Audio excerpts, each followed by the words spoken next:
Okay, now we're streaming. I just realized I was recording on my camera roll. Okay. Sorry for the wait, guys. That I was recording on my camera roll, and oh yeah, my thumbnail says I'm with Murama. Oopsie. Okay, well, this is not the first time we're having thumbnail issues, but anyway, sorry for the wait. I had an enlarged amount of substance that I had to get out of my buttocks. So yeah. Had to use the bathroom for an enlarged period of time.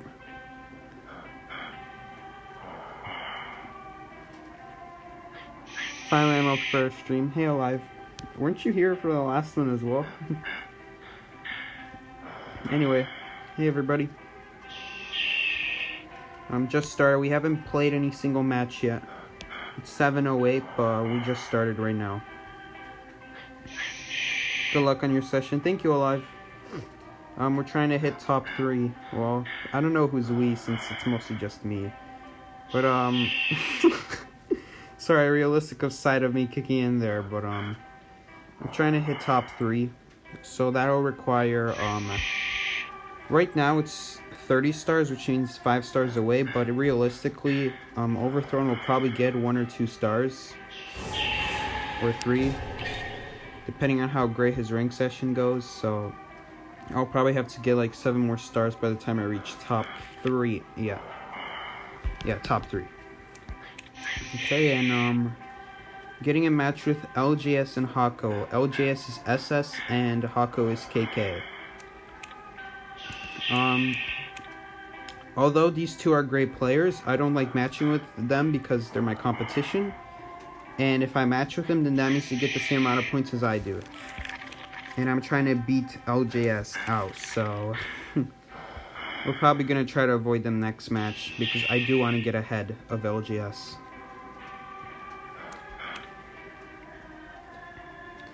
I feel bad dodging good players, but this is what you have to. 1 or number 2 survivor, number 3, honestly. You have to avoid players above you.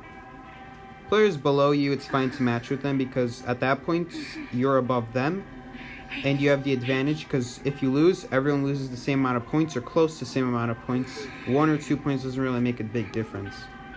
So yeah. But if I'm matching with people above me and I want to be above them, then we can't match together. So I'm probably going to have to avoid LJS next match. It's like a little friendly competition. Hey, Premium Mayo. Interesting name.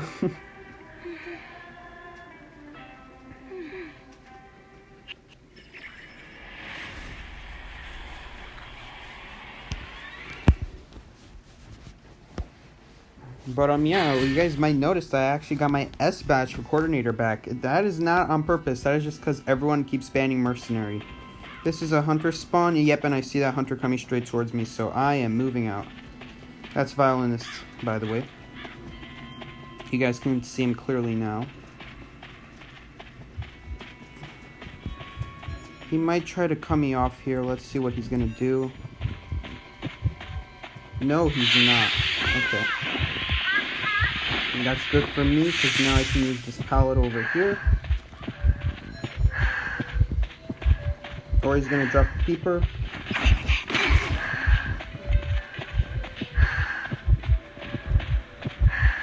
What is he trying to do?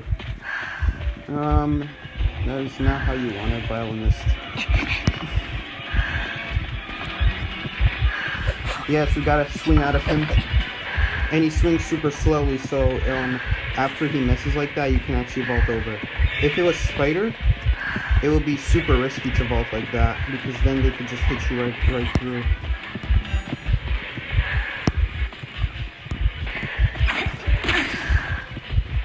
You have to be careful. That's a pal where if you drop it on the wrong side, you're kind of screwed. But that's fine. 64% already. I still have an owl.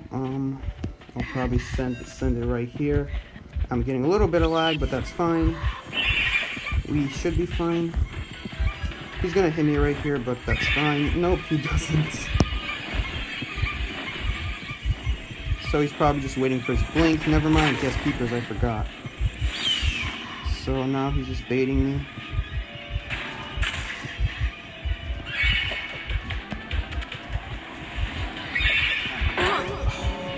Okay. That's fine. It's a little bit annoying how the music note is sometimes it does a delay hit like that, where even after he places it, it hits you like half a second later. But that's sort of like, that's like a precaution that you have to take. It's just like with Foggy Blade, how it has a massive hitbox on the side. It's just something you have to accept, not something you can avoid. It has a massive hitbox on the side, and you just gotta be careful of that. So, as long as he doesn't get terror shocked, oh yes. Or he just straight up hits the chair. So I'm not even gonna shoot here. Instead, as soon as he hits me, he's screwed. Yeah, this is an effective use of, ironically, not using the gun. So now he has to come all the way over here, and that is gonna waste so much time. We're gonna get so much decode done. Oh my gosh, unless someone's not decoding. Unfortunately, it's Troy. Okay, but the thing is, Troy's gonna help me get up. I don't know if it's gonna be fast enough, though. It looks like it is. So as soon as he takes a hit, he's dead. Unfortunately, I have two people double decoding together, so effectively I need to play twice as long. There's a portal right here. There's a portal right here. Yeah, sure, I'll take all the portals. Oh, and he left me. Okay, that's probably a good game at this point. When you have to leave a sorry about that, guys. I don't know if you guys can hear a thunderstorm outside, but that's probably a good game right there. If you have to leave a coordinator like that after you chaired her once, especially without a gun, that was very effective gun usage if he has to leave me like that. That is how you want to use your gun. Just puts them on edge like that. Forces them to make a tough decision. So let's get healed. We're at one cipher left, so normally I wouldn't recommend getting healed, but two things are happening right now. It looks like he's camping that... No, he's not. But I've also been on chair, so that's another reason to be healed.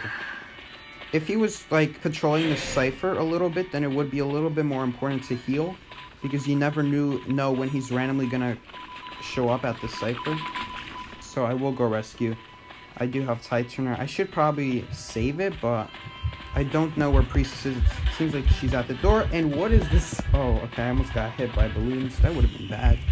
He's probably gonna use his music note. So we're gonna make sure to avoid that. Oh, never mind. Someone else rescued from me. Gonna have to make sure to not get hit. Just hug him. Just hug the violinist, and you're gonna give him a really hard time to hit you. Wow, that didn't hit anybody. We got really lucky. All right. Solid match. Because I think two things is what decided this. No. Yeah, two things actually. The first thing that decided this match is just knowing the hunter spawn. If you know the hunter spawn like I did this game, you can really waste the hunter's time by having to chase you like halfway across the map like I did. And the second thing you can do is you can like not only use that to your advantage, but you can use it to your advantage to get to a better pallet while you're being efficient with like chasing them across the map. And yeah, using the world portal. But it still required one person to heal me, so I wouldn't say it was a complete success. It was mostly just to waste time. Alright, we got the door open. But yeah, if you guys memorize hunter spawns, then you can make the hunter in a world of pain. You can... Some people like to hide, but I don't recommend doing that. I recommend just running. That is actually the most annoying you could possibly be to the hunter, just running away from the hunter, because the hunter knows where you spawn as well. So eventually, if you hide, they're eventually gonna find you, and they're gonna get a free hit. So I recommend running. Transitioning. It's what do top tiers call it again? It's kind of ironic because I'm at 25 stars and I played this game for like 11 seasons, and I don't know what it's called when top tiers do that. When top tiers communicate to each other that the hunter is going in their direction and they just run away. I forgot what it's called. It's not looping, it's not transitioning, it's oh man, I'm having a brain fart right now. I forgot what that's called. When when you warn your other team that the hunter's coming, or you know that the hunter's coming and you just run away ahead of time before you even get a terror radius. I forgot what that's called. Once I memorized hunter spawn wrong and I ran straight to the hunter. Okay. That is a side effect. That sometimes happens. But what I like to do is, since I play both Hunter and Survivor, I main Survivor in rank, but I play Hunter in my spare time. I like playing Hunter in my spare time, in like quick matches and 2v8. 2v8, it's not really important to know spawns. It's just helpful to know my teammates spawn from playing so many matches so that we could double team more easily, but in quick matches, I can combine my knowledge with Survivor spawns with Hunter spawns, and I can use it to my advantage when I play both sides. So like if I'm Hunter, I know where someone spawns because I spawn there sometimes. And if I spawn in a certain place, then I know where Hunter spawns. But the only reason I know spawns like that is because I always get chased by a Hunter early game if I spawn in that one spot. Some people like Cats, they know every single spawn. Some people like Aaron, they know every single spawn. I don't know how they do it. It's because they're on voice communication. So even if they don't get a Hunter spawn where the Hunter will chase them early game, they still know where the Hunter spawns, and it's incredible, the fact that they know that.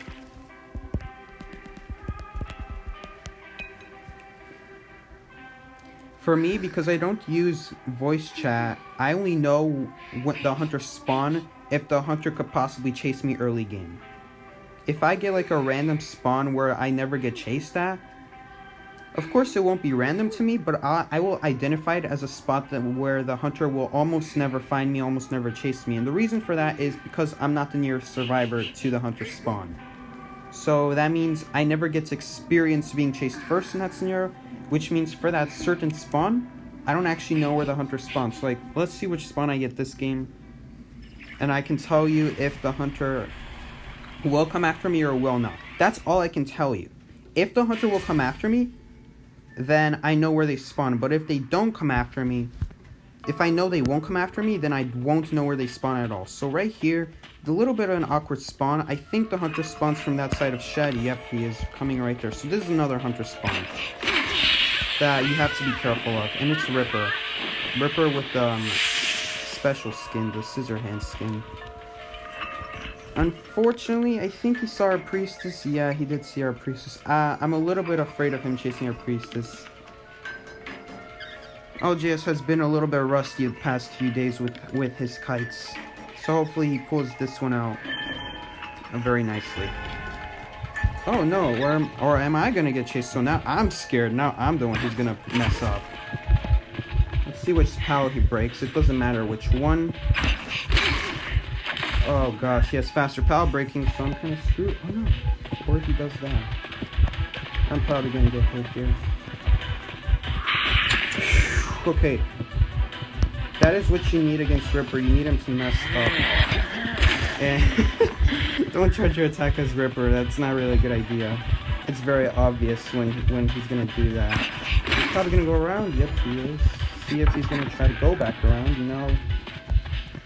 This is typically not a good kiting area. Okay, but he did end up leaving me anyway, so I'm very glad. This Hunter is a little bit trigger happy. He could have hit me there if he was just a little bit more patient, because that area is not so great. But I'm sure if, like, that's a scenario where if that Hunter mains Survivor, then he would have identified that this is a really bad place for survivors to kite. And he would know that over time he would eventually get a foggy on me. And then from there, I'd have to transition away. So he did not identify that, and because of that, our team significantly benefits because he has to switch targets. He didn't have to. He could have eventually hit me had he just been patient. I didn't have a PAL boost. I'm pretty sure I didn't have a PAL boost anymore. Oh gosh, this is horrible. I have to take a basic attack hit. Oh, or that happens. Okay, he is messing up. Oh, yeah. Oh, what is he doing? What is he doing? He's either lagging or like something, because he keeps thinking I'm going a specific direction and then I'm not. He like backs up for no reason. And he didn't have to break that PAL. If he was just patient, he could have hit me again. Not a good owl. Bad owl.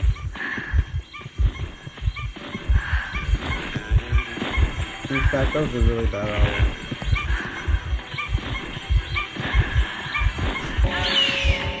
owl. Wow, that's a really bad owl. He got a hit on me right after the owl ran out. Let's talk about unlucky. That was a bad pallet drop. You don't drop pallets like that.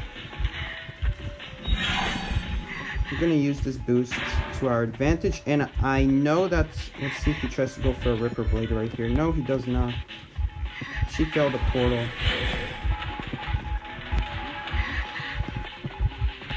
You have to be really, really careful with hunters through portals, because you never know when they could just walk through it and then they'd be right next to you.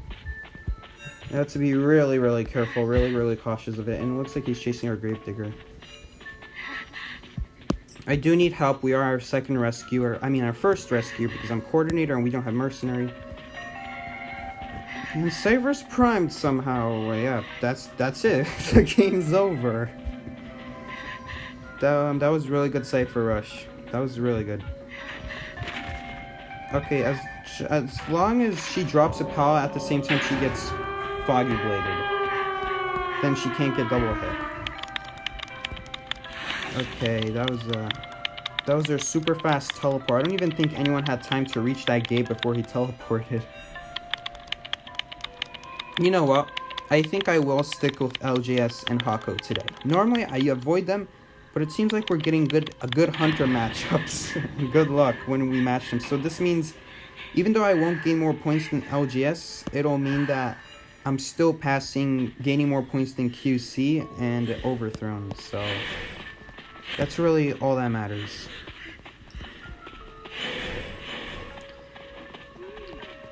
If we keep losing, then I'll try to let them get the harder hunter, let them match with the harder hunter, and then hopefully we find an easier hunter. A little bit of matchmaking manipulation. Congrats, you're the first mercenary. Thank you, Alive. Yeah, I am the first mercenary after many, many seasons. Sorry about the thunderstorm outside. But, yeah, first mercenary and S-Badge coordinator. Honestly, I care a lot more about the coordinator badge than the mercenary badge. Because mercenary, in my head, I say a lot of people can play mercenary because he's really not a difficult character to play. There's just two things you have to learn. You just have to learn how to rescue against every hunter on every chair. Yeah, that isn't too much, right?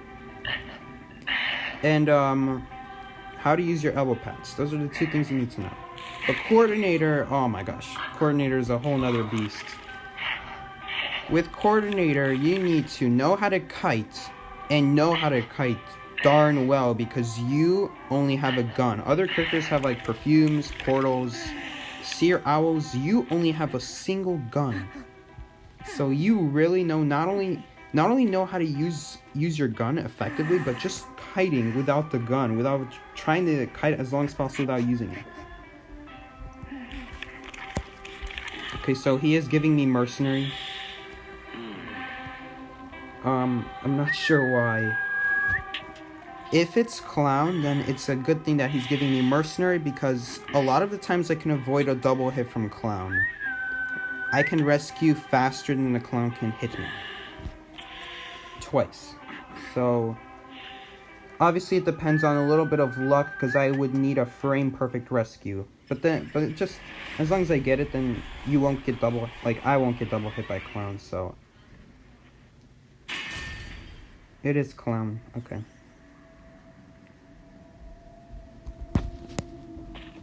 Is someone else streaming today? 7 people viewing? Or is it because I'm streaming late? Like 7 minutes late?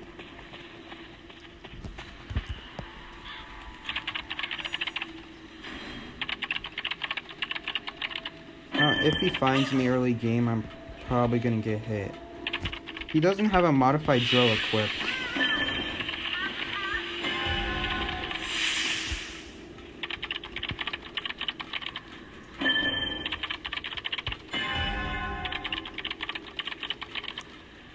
Lakeside is a good map for clown. So is Circus.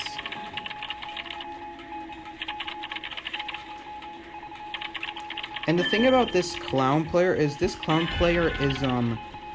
not dumb. When I've tried perfuming against this clown player, they do a 180, so they don't hit your perfume, and they don't waste your dash.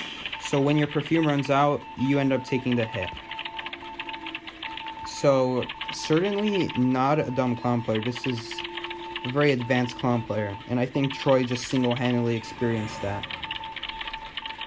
One thing you can do to counter that, though, is run into the hunter on purpose. Just randomly start walking backwards in perfume, and just hope their reflexes aren't enough to counter it. Alright. Not taking double hits from clown on a normal chair is already a bit of a stretch, but basement save, most likely going to be a double hit. It's not worth rescuing. Also, I'm all the way across the map. Obviously, if I was going to rescue, if I wanted to rescue, I would have already started walking a long time ago. Because that's another thing you need to know about rescue. You need to transition as soon as possible. As soon as the person gets hit on the second time, that's when you need to start walking it. It depends if they're close by. If they're close by, you don't need to start walking right away. If they aren't, then you need to go right away. But a tip for going against clown is you need to know when not to rescue. That's a tip for every hunter. What am I talking about? I don't know why that Gravekeeper didn't use their shovel.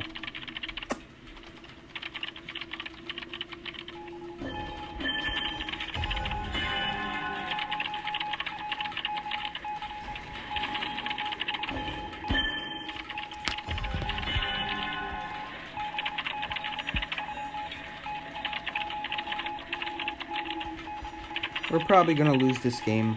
I'm just gonna be honest right here. 4 ciphers. I'm at 40%. The other person is being interrupted right now by the hunter because they're decoding on ship. Gravekeeper was decoding in the middle, but I'm pretty sure his cipher's not that much done. Maybe like 60, 70.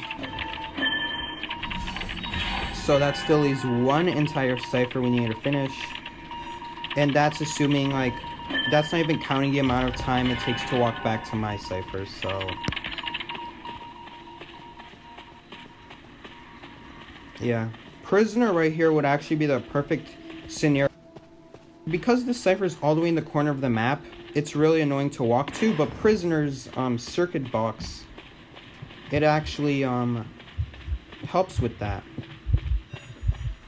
Right here I have to save an elbow pad. Made him hit the chair, but he's still gonna double hit me. Or I could get lucky. He definitely has blink. Oh no, I really wanted to make him waste a blink. I wish this Gravekeeper would keep running.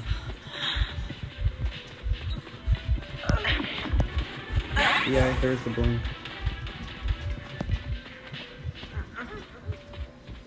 Like, it's so obvious when hunters have blink because you don't just randomly decide to chase the mercenary like that. And like risk losing the other person. The problem is this other person, this gravekeeper, went the same direction as me.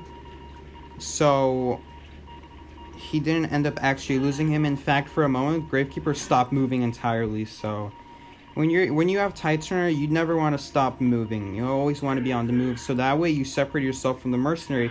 Because even though you're gonna go down, you still have to think about the mercenary.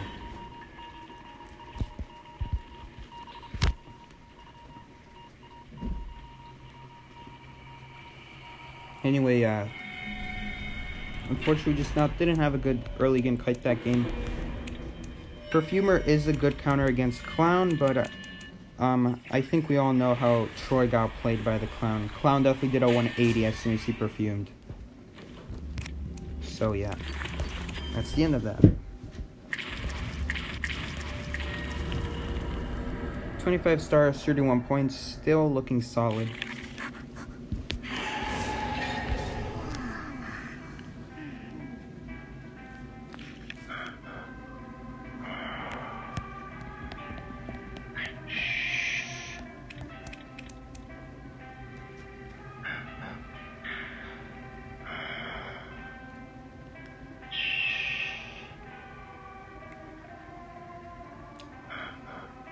Alright, so this is definitely going to be Clown again.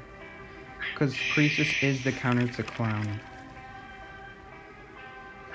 So here's what we're going to do. This is the few times I'm actually going to go Coordinator instead of Mercenary. I'm pretty sure this is Clown. I wouldn't go Merc.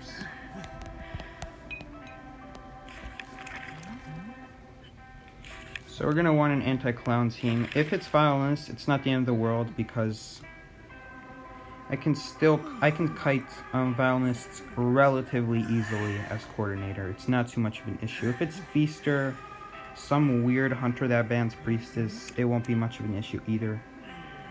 He's still matching. Okay, we're definitely going to go Mercenary then. Never mind, this is some random hunter banning Priestess. Why on this map, I'm not completely sure. I don't think it's worth banning Priestess on this map because there's really only one spot in the map where her pearls are super OP, and that's the factory. This might be another hunter spawn. This is one of those ciphers where if you spawn next to early game, the hunter's just definitely gonna come out of shed. Oh no, I see the hunter. They're super far away. Behind that tree. Behind the shed. Yeah. And I think it's Feaster. I swear I saw like a ring. The Feaster's ring on his back. You guys are probably only watching in 720p. So you won't see as clearly as I do. Unfortunately. It costs money to have 1080p on Omelette Arcade. Either that or the watermark. Oh no, it's Violinist. Is it Violinist? It is Violinist. I can see his head poking out.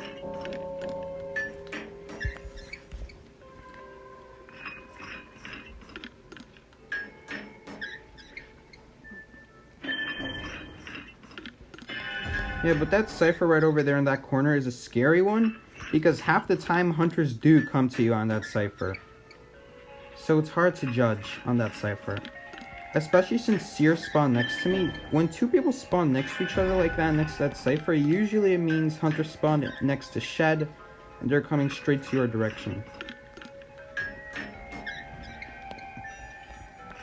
So like there's a Hunter spawn right behind the Shed. You guys see this tank over here? A little bit behind that is where the Hunter would spawn.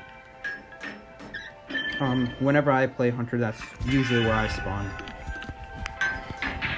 Of course, there's still like 7 other spawns, but that's just one of them. Alright, since it's not Clown, it shouldn't be too much of an issue to save against Violinist. He's a pretty easy rescue. All you have to do is just bait out one violin note. and at that point don't rescue. What that means, you have to come to the chair a little bit earlier than usual. So there it is. Just don't walk next to it. And make your movements sporadic so he can't predict you. If any of you guys have ever played violinist, you'll know how hard it is to land a music note when you can't place it in front of you for a hit. If you have to like place the music note anywhere but at your feet, it is extremely difficult to do. So that's something I learned when I played violinist. So I'm making sure to take advantage of that. The controls for trying to control a music note when you're not placing it at your feet, it's really difficult. Trying to do a second note, like the first note is pretty easy because you're just putting it out in the open. The second note, actually trying to make a string note, like a line connect on the survivor, unless the survivor's in front of you, it's extremely difficult. So use that to your advantage when going against violinists. Always go around the music notes, never go between the note and the hunter. Never, never, or else you are royally screwed. Oh god, a million peepers here. He hit the chair. Oh my gosh, Troy is super lucky.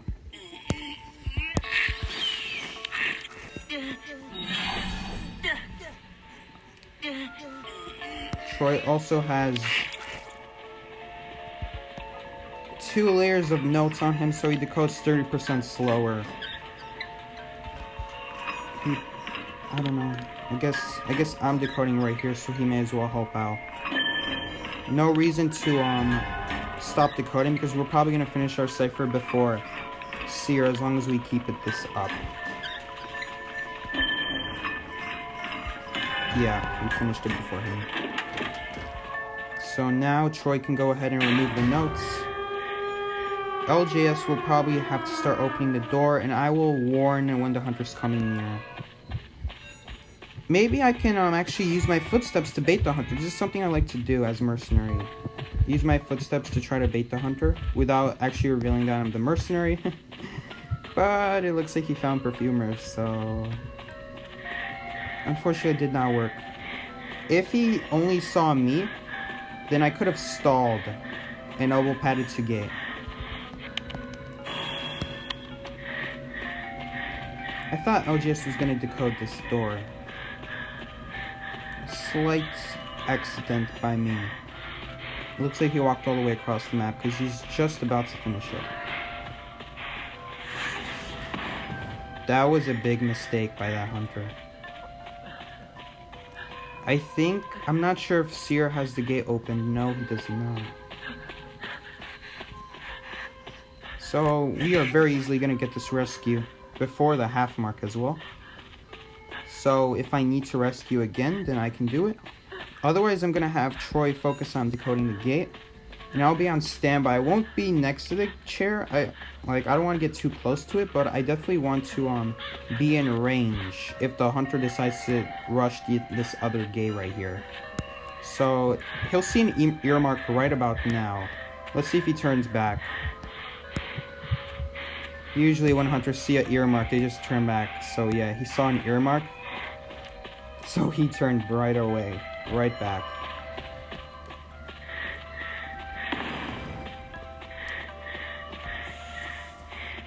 The tinnitus marker is slightly longer than the terror radius distance. So when you have a terror radius, you know for sure that the hunter has tinnitus.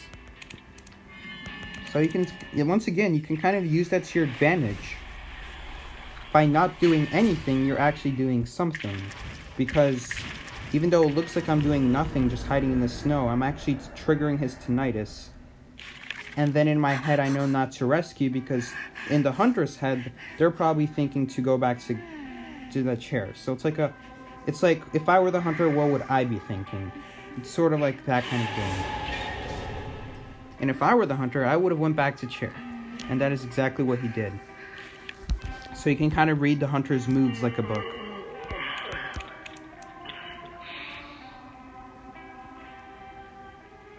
They nerfed the factory finally.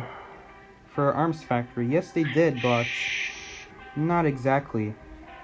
They are replacing the window, one of the windows, like the back window of Arms Factory, with a pallet. That's actually better for Mechanic and Mind's Eye users, because windows are worse than pallets.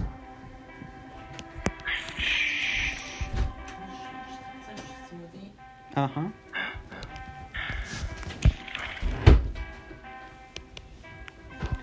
Anyway, focus is violinist, help me is Wu Chang, Cypher Prime is Dream Witch. That is like a little bit of code Seer can help out the team with. I wonder if one of the reasons... I wonder if my stream sounds off. What is... Maybe my stream like has bad audio. It's not loading. You think they also nerfed the stairs at Factory in Leo's memory? No, they did not. They didn't. I'm actually gonna be reviewing the changes tomorrow, making a video on it. Audio is fine. As soon as the stream loads on my phone, I'll check it out, but I don't like this spawn. This spawn scares me because sometimes the hunter comes from... No, Seer spawn over there. So that means sometimes the hunter spawns from Arms Factory. Not Arms Factory, from this side of Factory. Who is it? It's Violinists. Sorry, Troy probably said like follow me, that is Violinists, but I wasn't paying attention.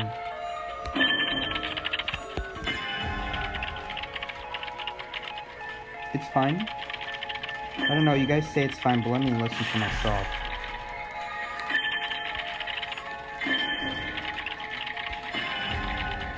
It's fine? I don't know, you guys say it's fine, but... Oh yeah, it's fine. It's fine. It's totally fine. It's a little bit loud. I wish Omelet had option to turn down in-game sound. Cause like no matter how low I put this sound, it's as if it's always super loud.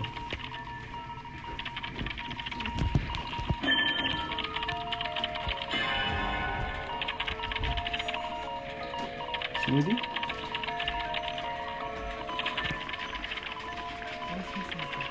Okay.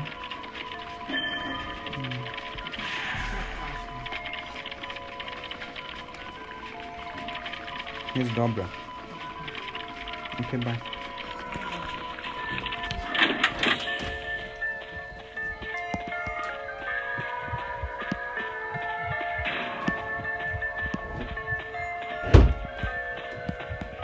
Alright. So where were we? Ah yes, Priestess is doing a fantastic job. Okay.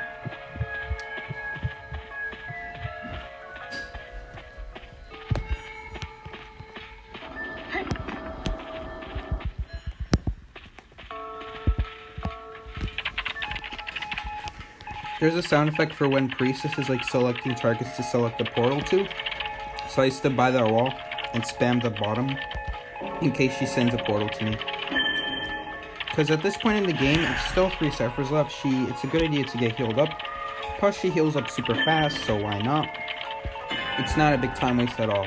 Priestess is like the exception to heal because she is just so fast at healing. And plus she will be... In case Gravekeeper goes down, she'll be a valuable rescue assistant for the second rescue.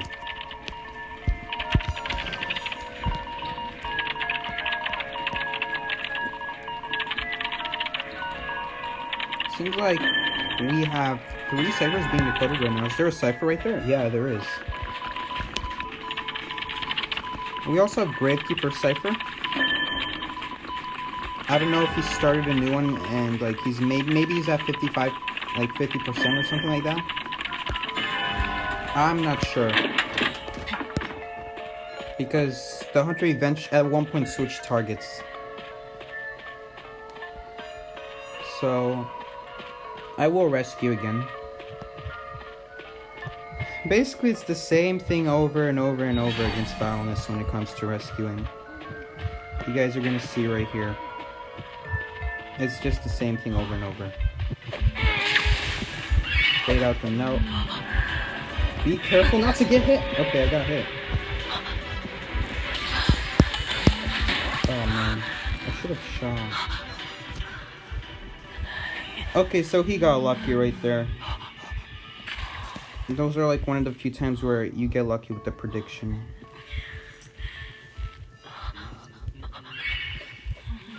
Okay, so as long as Troy doesn't rush this, just don't rush it. Oh no, he has to be careful. Just rush it. Just rush it. No, it's not worth. Okay, well, I didn't end up wasting my tie trainer, but I did have to use my gun. Oof, that is a perfect scenario of when Coordinator is better than Mercenary. Although if I were Mercenary that game, I would have still been able to rescue. Actually, Mercenary would have still been better. Coordinator there, she just made things a lot more sketchy. Sure, it saved the game, but the whole thing is a lot more sketchier because I couldn't shoot because you guys saw right there, he was actually hiding behind those poles, and trust me, those poles have a much larger hitbox than they seem. Any object has a much larger hitbox when it comes to flare gun bullets. So, it's always better to hold your shot. Always be patient with it. That's what I always say, at least. It always pays off to be patient. That goes for a lot of things in this game. Don't rush the door if it's being teleported on. Even if the door is at 95% and you are getting teleported on, don't rush the door because the door animation will stop you from getting out. Same with Cypher activations. If you're going to get double hit, then let yourself die instead of activating it and then dying, because then you put your team in a whole lot of trouble. Because then you go down after the activation, and it's like a whole nother story, basically. That's basically Identity V in a nutshell. Do not rush things. If you rush things, you will end up dying.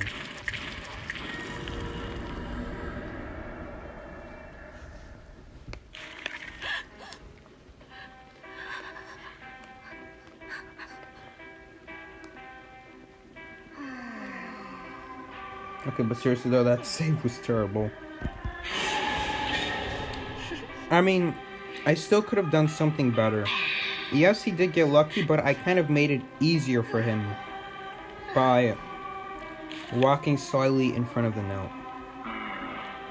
I did walk in front of the note at one point, and that's he saw that moment. He saw that as a chance to hit me with the violinist note, and he did. I'm actually amazed I dodged the 2005 presence ability. I didn't do that on purpose. That's sort of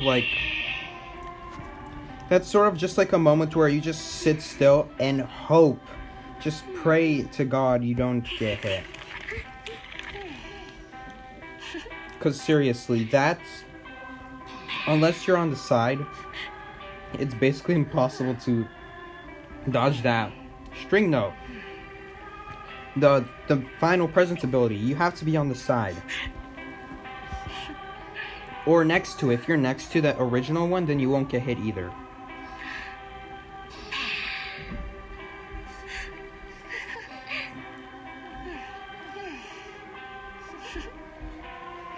Gosh, I think that this is too much to remember. Focus, Violinist, Help Me, Wu Chang, Cypher, Prime, Dreamwitch, the Hunter changed, Feaster. Okay, not too hard to remember.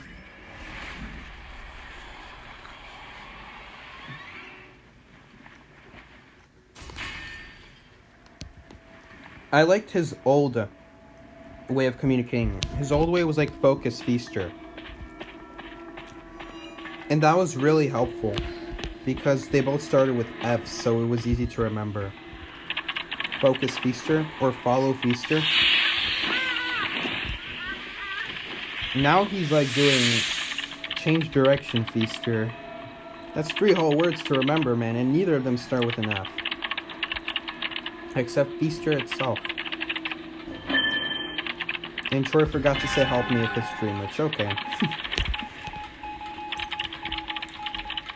Really just memorizing what the signal is for Dreamwitch was the most important there. Because Dreamwitch is the only one that, like, really matters. Staying off the ciphers. Every other hunter, you can keep decoding until you get a terror radius. or if you know the hunter's coming in your direction. It's like you do play Axe Boy. Occasionally I do. I used to play Axe Boy a lot more when he first came out. Back in the day, to get dynamic portraits, you actually had to play like 15 games with the character. So I had to play like 15 games of Axe Boy, and I got pretty good at it. I mean, I already played Axe Boy a decent amount, and I did like the dynamic portrait. It just looked nice. It doesn't have like some cheesy face like Gravedigger does, or Postman. Postman and Gravedigger have such cheesy dynamic portraits. Their faces are so cheesy. Like, come on, no one's ever that happy.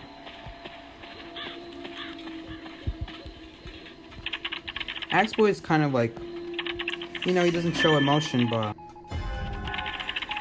And it doesn't even have to be happy. It can be something else, honestly.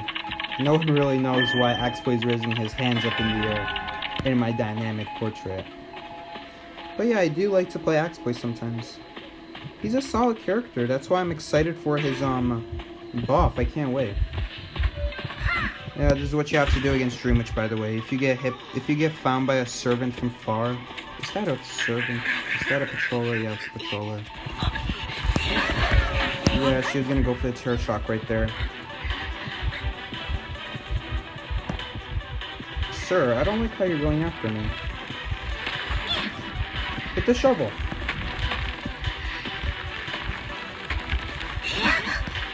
Man, it's like impossible to make sure the shovel gets the hit. The shovel has like a weird hitbox.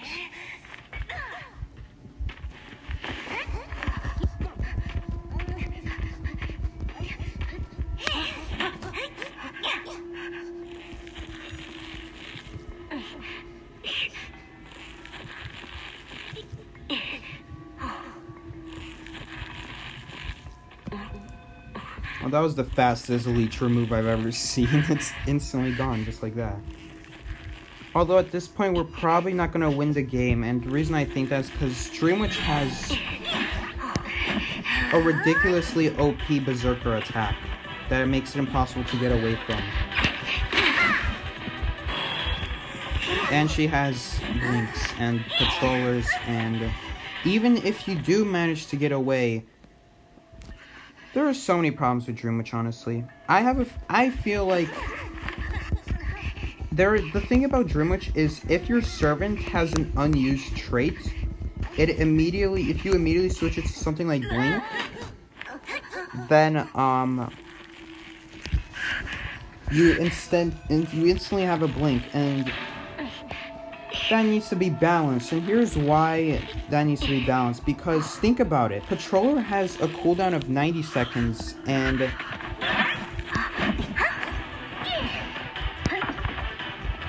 Patroller has a cooldown of 90 seconds, and Blink has a cooldown of 100 whole freaking seconds. And what that means is you can use a Patroller and then switch traits later on. So you basically have a 90-second Blink, and that's not fair.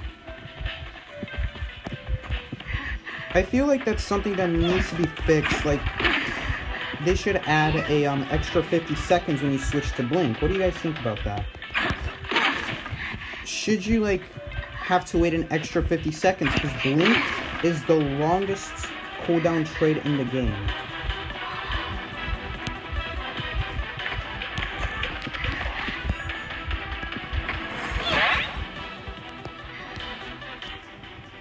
So because Blink has such a long cooldown normally, it makes it so OP to switch to. Because you only had to wait 90 seconds to switch back to a Blink.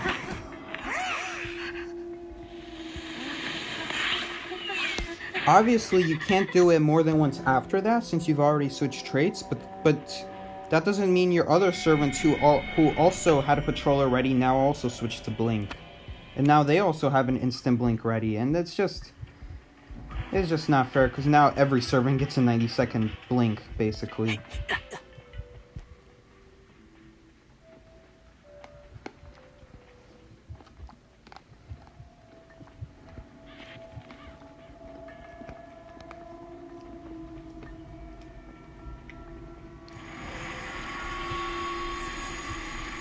Hey, cutie pie. Long time no see.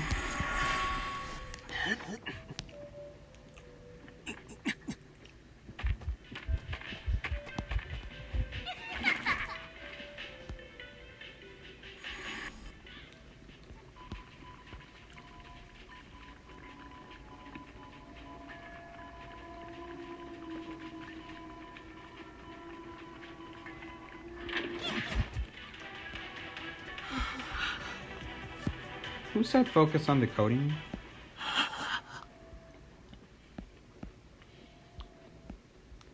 That was like the worst activation ever. And speaking of bad plays, not only was the activation bad, but was Hako standing next to his servant this entire time while waiting for an activation? I think he was. I think that's why he instantly got hit after the activation. Don't do that. If your leech isn't hitting you on purpose, then don't just keep standing around next to it. Rule of thumb for Identity 5, don't stand around next to the hunter. Fun fact. It looks like she will get away though, Priestess. Unless she blinks right here, which will be so dumb. She didn't. Okay. So we still tied.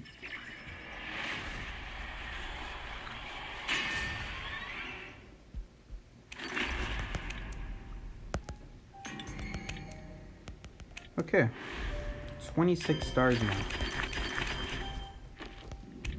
Oh gosh, and the friend requests are piling up. It hasn't even been like... It's been an hour and 3 requests are already here. Poor Hokage, she's all alone.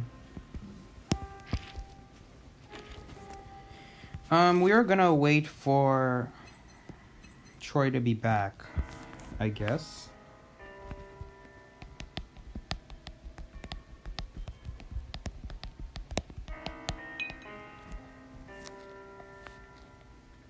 And kind of an interesting time to be eating.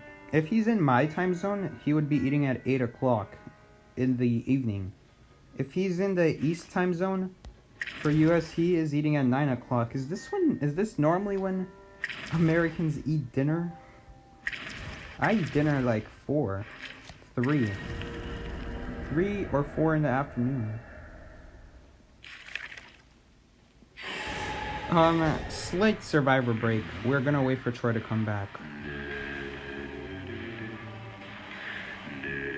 Chad's dead. Yeah, Chad's very dead. Everyone's sleeping. They're like listening in as if it's a podcast. Isn't that a bit early to be eating dinner at 3 or 4? That's just like the Polish tradition. I mean, every Polish person I've met always eats dinner like 3 or 4. And the reason that's so is because their parents used to eat at 3 or 4 when they were kids.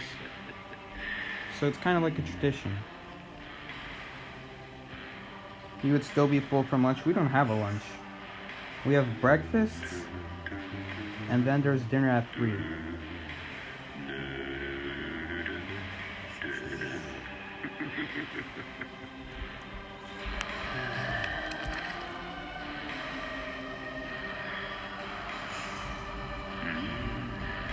You guys want to see how easy it is to play Blood Queen? Oh no no no! Oh no no no no no no! We're playing Blood Queen.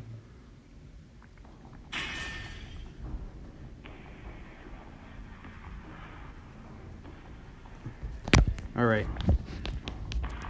Look at how long that deduction is. Use mirror image to interfere decoding when there was a survivor on a rocket chair one time. Gosh. It like fills up half the screen. It's kind of annoying, actually. Man, I lost my whole focus. So what even is happening right now? I wasn't even looking at the screen. I was just reading.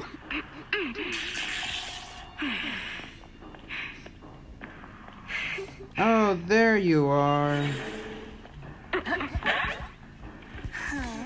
There's the seer. Okay, that explains why someone was hiding. It was seer, of course it was.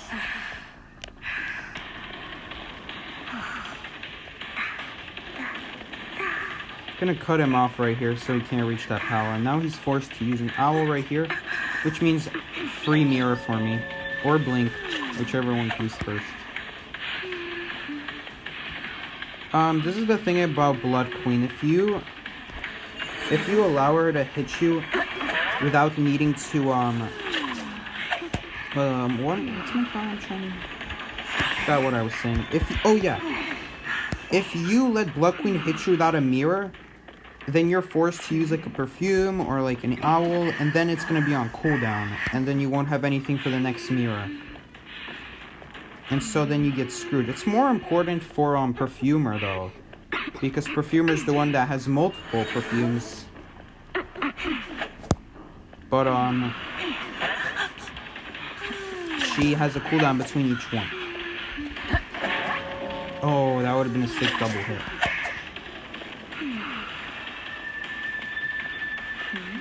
I didn't even know the game can detect that though. Use mirror image to interfere decoding.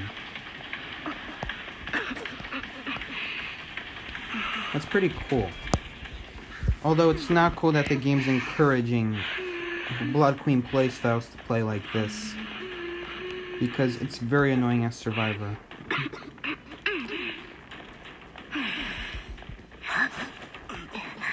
Anyway, let's see if we can get it done.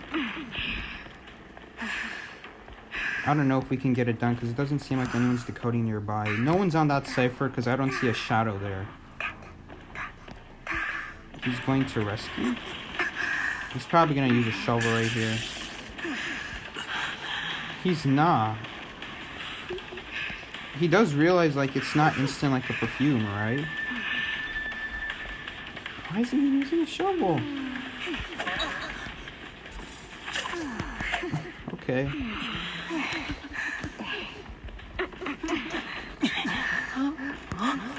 Okay, let's see if we can get this deduction done. I'm a big completionist when it comes to hunter deductions. I really care about them. But it seems like people keep coming early to the rescue.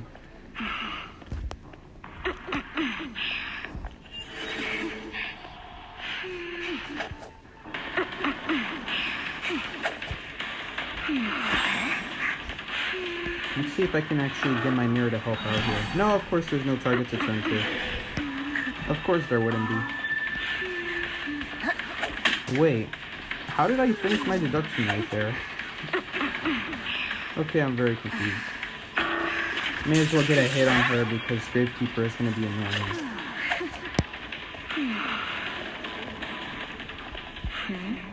Hold up, that safe is almost done.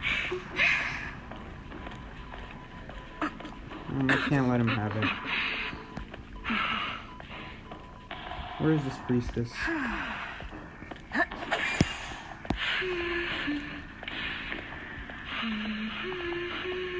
Jeez, where are they?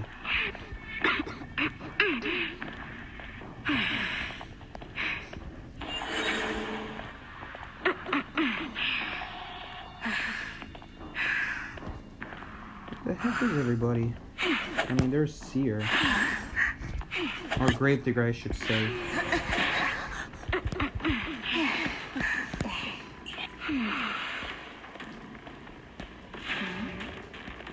Yeah. They're gonna probably pop that cipher. Oh, no, they already did.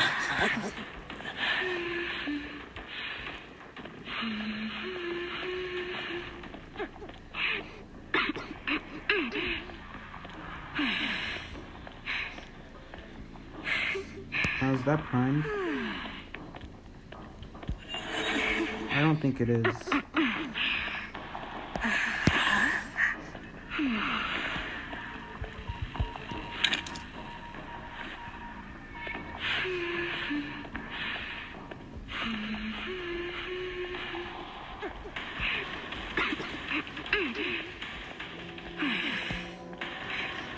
Probably gonna stun? No.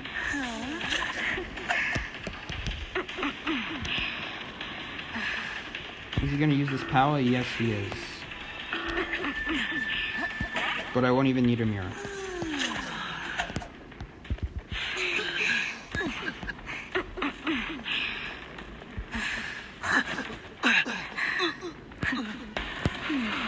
Does this count as interfering decoding? Please tell me it does. Please tell me it interferes decoding. No, it doesn't.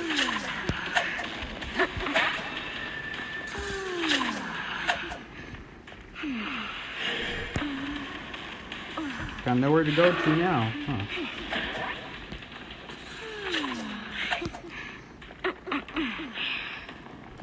Alright, well, that's Blood Queen in a nutshell.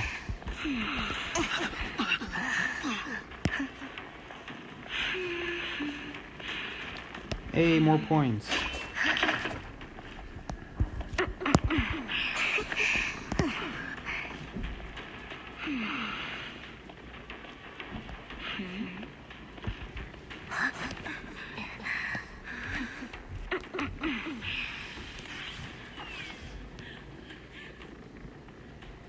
You're late, Scar, playing DBD.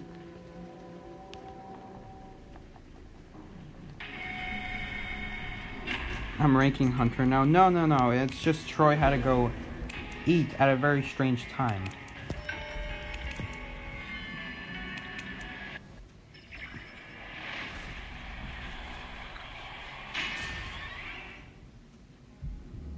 First officer has a deduction where he has to give a cipher to another survivor. I'm glad that's actually a deduction, because that is exactly what you should do. You should communicate with your team where your cipher is, so that they can finish it for you. Yeah, right here. Wow, when did I get these first officer quests done? I don't even play them that much. I should get to reading these deductions, because they actually have some good backstory to them.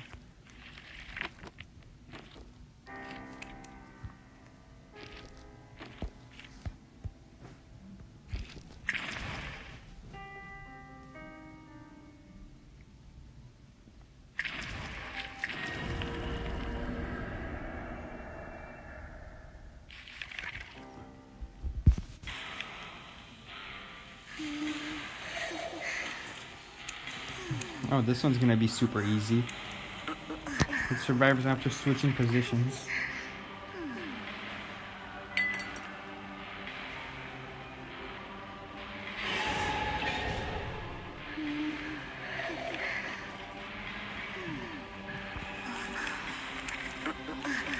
Exploit?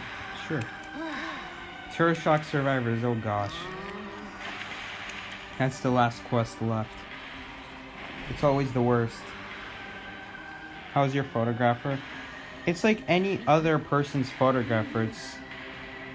It's like the same thing over and over. It's just you just have to hope and get lucky and find people in the photo world. There's nothing really to it. And because photographer doesn't have any good chase abilities, he just gets completely screwed over when he's not killing people in the camera world. And then hopes he gets lucky and finds them in the real world and either blinks them or picks them up if they're already dead. I just realized it's moonlit, so I'm probably not going to go exploit. But Clown is very good on moonlit, mostly because he has solid controls on a map where there aren't really any pals to counter his dash.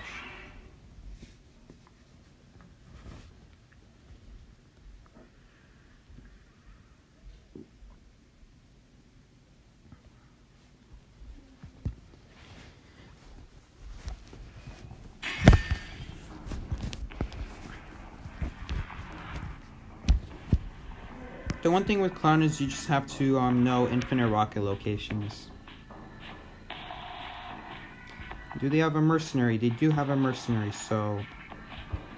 Actually, I might not even need to put on an infinite rocket. It seems like they're in a very bad spot. Yeah, so I can just get a free hit right here. I might have to put on an infinite rocket after this. Yeah.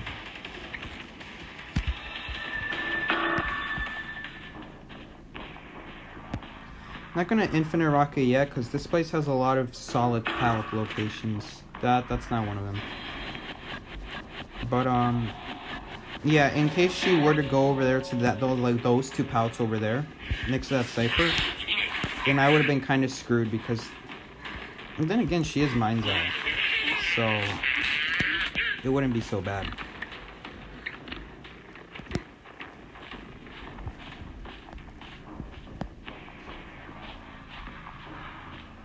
Oh yes, Priestess, Clown's worst nightmare. Now I can't destroy that portal.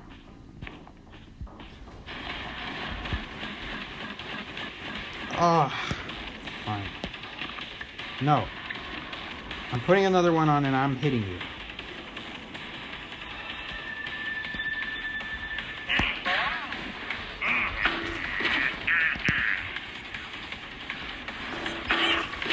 Oh, come on. That should have been a hit.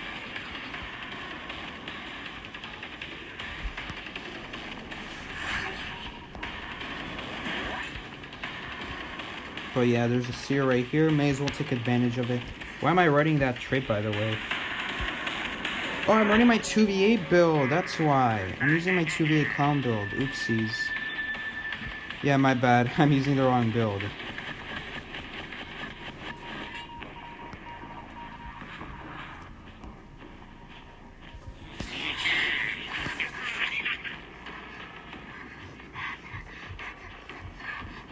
Lots of rocket pieces here. Get to take advantage of.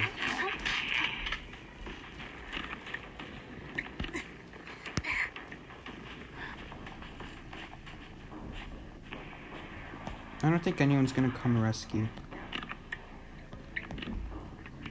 Pretty sure. But just in case, I'll patrol this spot right here. This is usually where mercenaries come from. And I know that because I'm a mercenary player.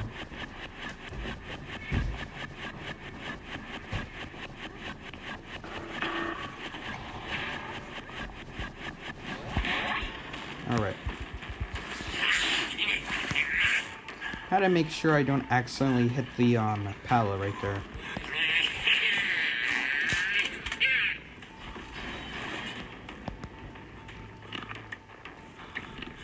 I may as well use these wind wings, I guess, since I'm not using them.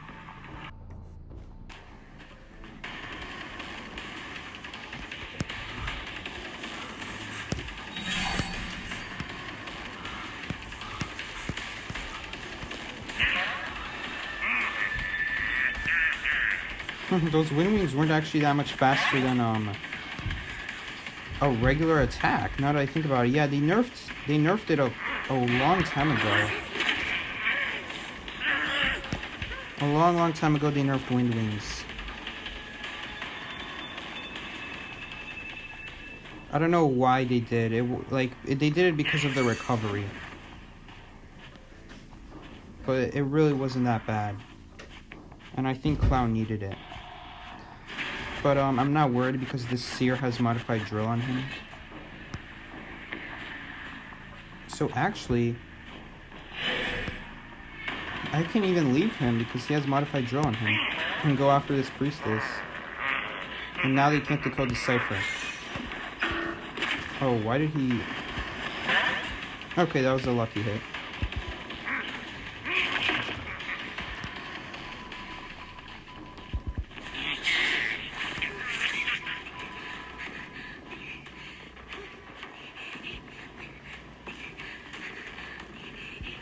They're somewhere over there, so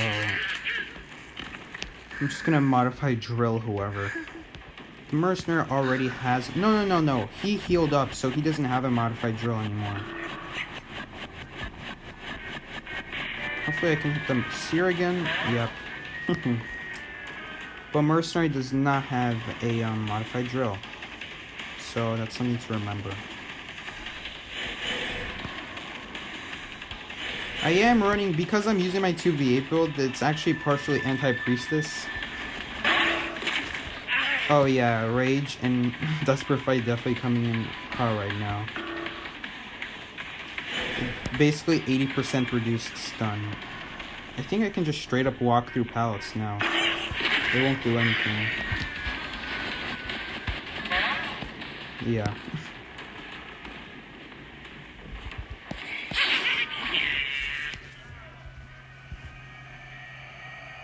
So that's the 2v8 build right there. That's in case you keep getting like Prospector stunned, Enchantress stunned, Football stunned, Pallet stunned, Flare Gun stunned, Priestess stunned. A lot of stuns in 2v8.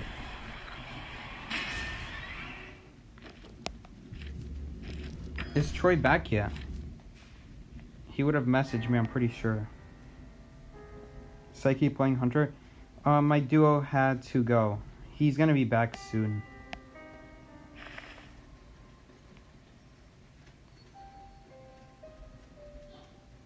Nice controls? Oh, it's not so bad. It's actually pretty easy. I'm just gonna go out on a limb here and say my partner's almost done eating, so I'm not gonna start another match. Miguel's here. Hey, Miguel. Don't worry, you didn't miss the stream. We still got half a session to go. 40 minutes? Yeah, that's not that much of a half a session. Yeah, never mind. Why is this room so dark? Oh, it's because, like, I'm... Okay, it's because I was super close to the bookcase. Psyche's the first mercenary now? Yep, I am. Rescue gang, rise up. The coordinator in the thumbnail is not a joke. I am actually... What placement court am I? 6th, holy moly. It's because everyone keeps banning mercenaries, so... Because I was a coordinator main for 7 seasons, or like 6 seasons... that's my go-to when mercenaries ban coordinator.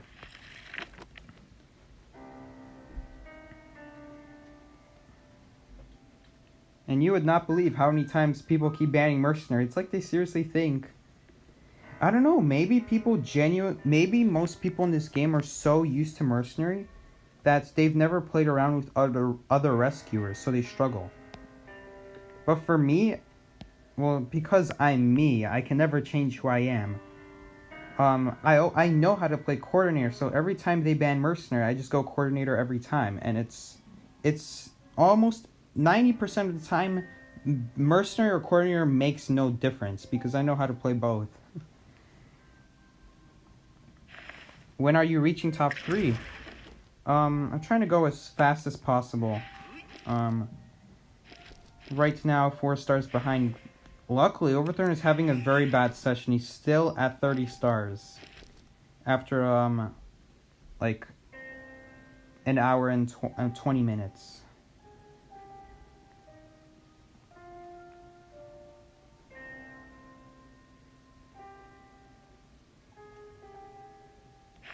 Because I'm me, I know how to play coordinator, yeah.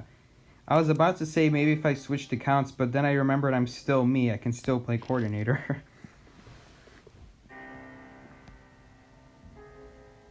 Congratulations for the merc badge. You deserve it. Thanks. I do consider myself one of the better mercenaries among the server. Especially when I compare myself to other people. It's like they're so far behind in terms of the tech tree. Like, when it comes to mercenary tech, every character has their own, like, little tech, such as instant rescues, elbow pads, when is the right time to use one, and when can you sort of take advantage of it, and when will it just bug out and not give you any distance. Sometimes that happens.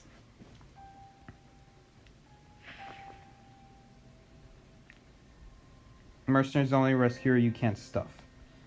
Yeah, but the thing is with coordinator, so many people say that coordinator isn't good because, like, so many things can happen. Like, what if it's Feaster and he hits you from far? What if it's Violinist and he hits you from far? What if it's Wu Chang and they see you from far and then they umbrella back to chair?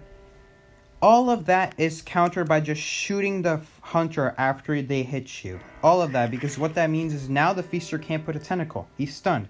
Violinist can't put a music note. He's stunned. Wu Chang can't use his umbrella. He's stunned. All these hunters are countered just by using your flare gun. And a lot of people are too scared to use it. They think they can only use it after they've rescued. No. That was the Season 1 strategy. You only use it after a rescue because it was Clown. That's why. But nowadays, it's different. It's a lot different. Because now you got all these double hit hunters that can hit one time and hit a second time in an incredibly fast speed. Not even, like, unmatched to Clown. Clown can't even do that. Clown is like as fast as you can go without being able to double hit. So yeah, back then I understand why, but nowadays you have to shoot your gun if that happens, or else you will get stuffed. Exactly.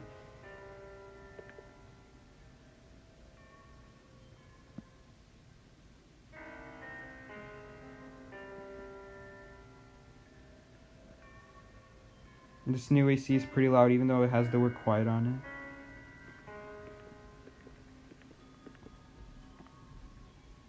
it. She can decode a cipher super quickly early game. Exactly. That's what makes Coordinator. The biggest difference between Coordinator and the Mercenary is their incredible decode speed. Mercenary is super slow. Coordinator is super fast. But the thing is, you have to know how to kite as Coordinator, because as a result of having faster decode, she has weaker items. But then again, Perfumer has 3 perfumes and Seer has unlimited owls, hypothetically, so really Coordinator should get a buff to even it out. If they want Mercenary to be challenged in the meta, then they need to buff Coordinator in some sort of way. Alright, we're back to Survivor.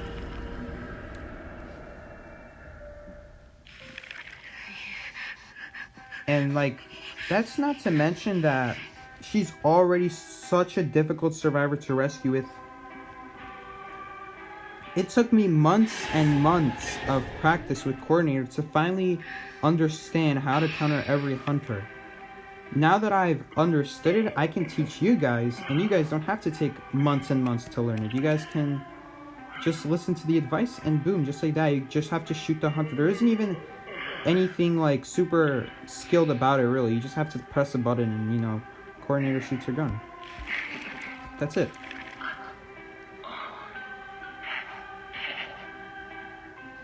Isn't this the gamekeeper? What makes you say that? How do you guys know if it's gamekeeper?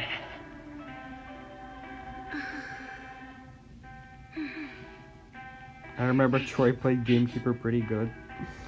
You guys still remember that?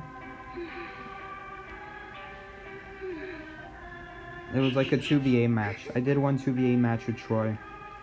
I think it was like Friday or Monday, a week ago. Yeah, so basically this is that gamekeeper. He's my partner. Now that Hokage is, oh my gosh. Hokage is so many ranks behind me. The minimum rank to play with someone above you is 4 rank difference. So that means if you want to play with a champion 0 stars, you have to be at minimum, let's see, Griffin 1, 2, 3, 4, Griffin 1, 2, 3, 4, 5. So if you're Griffin 5 or lower, you cannot play with a champion. And I am a champion 25 stars, so that is the equivalent of one entire... If there was a rank above champion, then I would be that rank right now. That rank above champion.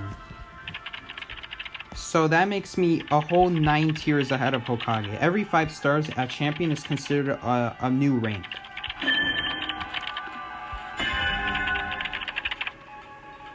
So just because you're champion, even if you're a champion, if you have more than 5 stars, you can no longer play with Griffin 4s or higher. Now you can only play with Griffin 3s and higher. And that's the way it works. If you're champion 10 stars, you can only play with Griffin 2s and higher. Okay, it's just got shared right here, which means I'm about to get hit. Oh my gosh! Oh no, I could go for Priestess. I should have saved Priestess. I should have saved Priestess, but you know what I thought? I thought he was about to hit me in this corner. I was hiding in this corner, if you guys remember. He somehow didn't see me. Man, this game would have been over if he hit me right there.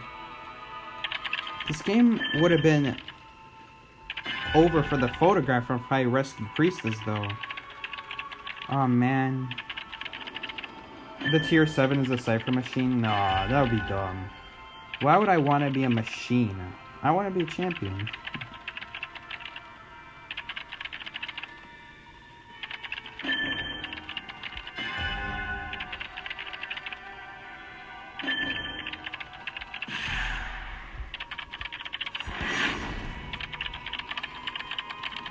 we should get the cipher done. It's a little bit risky though, because he has his... Yeah, that's why I always check against photographer guys. Oh, here's the good news though. Because I'm decoding a cipher, he can't actually hit me once. He'll end up terror shocking me, which means I'll be at half health.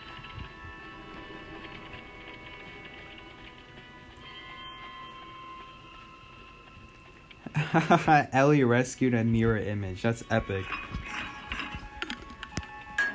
Oh, that's not so epic. Now he's getting put on chair.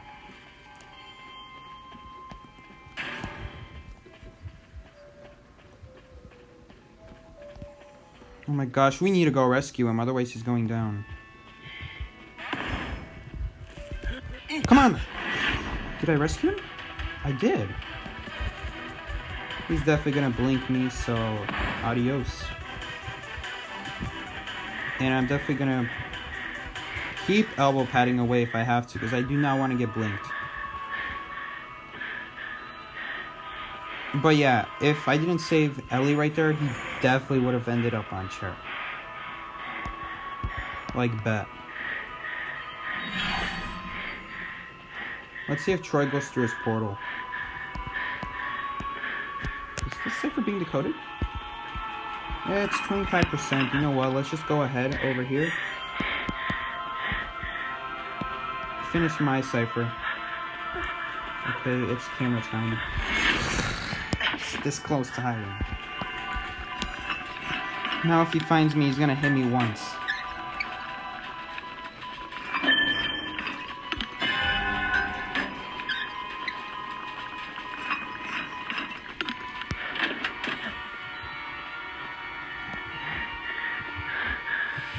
The only reason this game isn't completely over yet is because I haven't been hit yet.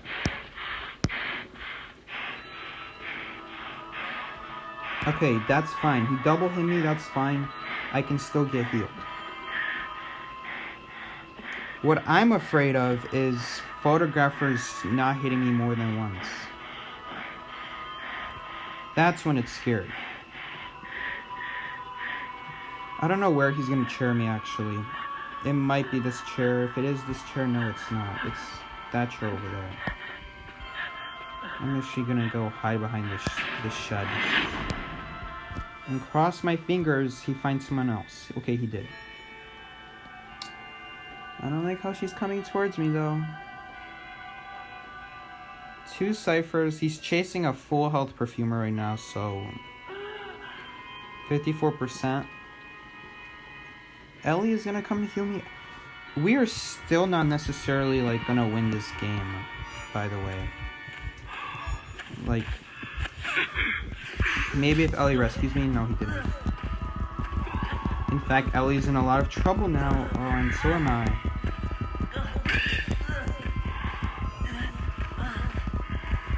I still have elbow pads, but we're not in a good spot right now. But, yeah, lucky photographer found me using his cards trick. That's really annoying how if he uses his cards trick, he can find knockdown people. It's super annoying, but honestly, photographer needs it because he's so bad of a hunter.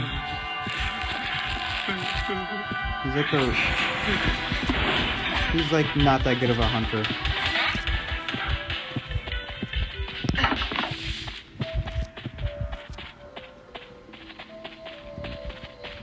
No one's rescuing me, unfortunately. No, that was not a good move.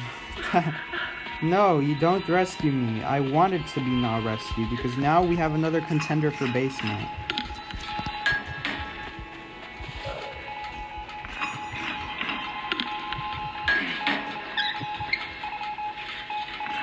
Whoa, we have to hope the hunter doesn't specifically go to basement to pick up Rose and put her on chair? Is that what we have to hope? What the? It's a priestess inside the cipher. Ah, yes, it's... Wait. He didn't see... Okay. Okay, we... Okay, I didn't think there was such thing as a bad photographer until now. But like, that's next level stuff right there. Blink? Nope. I think he vaulted back, didn't he? Or he's gonna use his cards trick.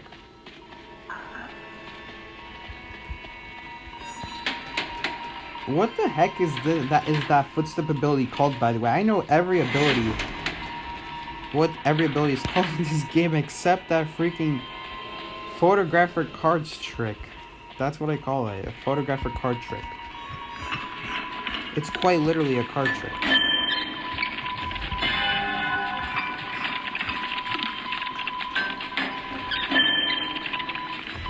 Something tells me he's coming right over here. Yep, I knew it.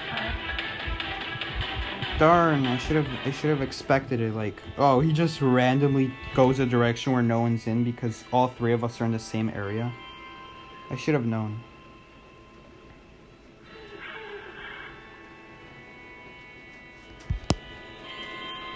Okay, in case he comes after me, I'm just gonna go next to this portal. Maybe portal's not the right word, I meant camera.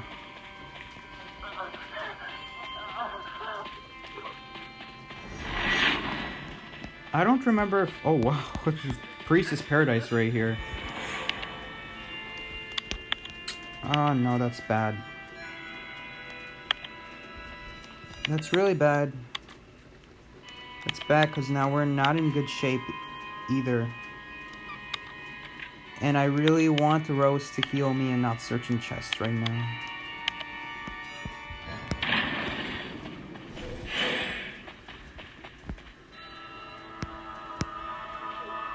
The last thing I want right now is the hunter to, Oh, no, he's dying.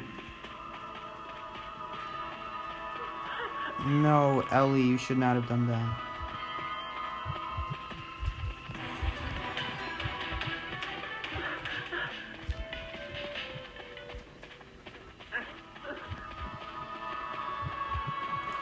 We have Tide Turner, but I have never tested out if Tide Turner will reach the gate from here. I've never tested it. We have 10 seconds left.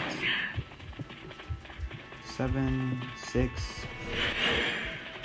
So if we didn't have these portals here, we wouldn't have reached it. What is he doing?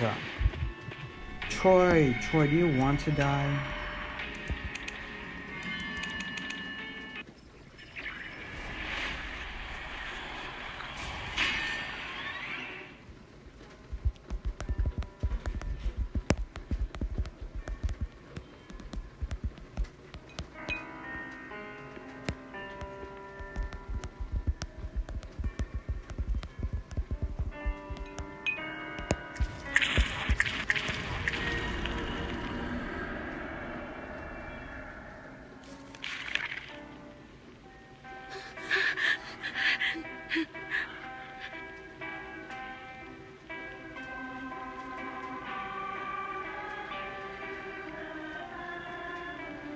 How has your rank session been so far? Good. We got a couple wins, a couple draws, a few losses, mostly good today. I think we gained a whole star.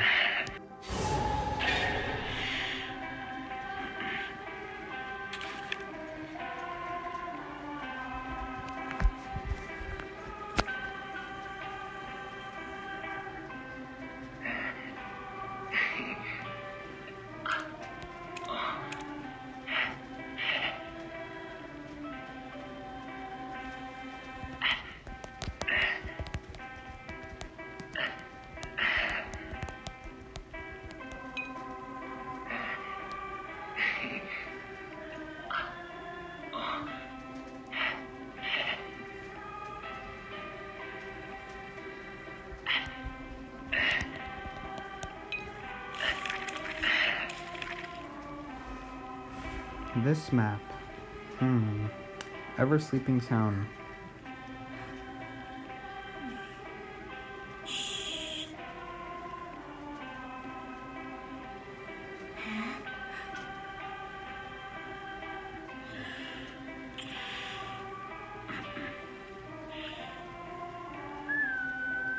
Okay, and LJS is playing a bad character.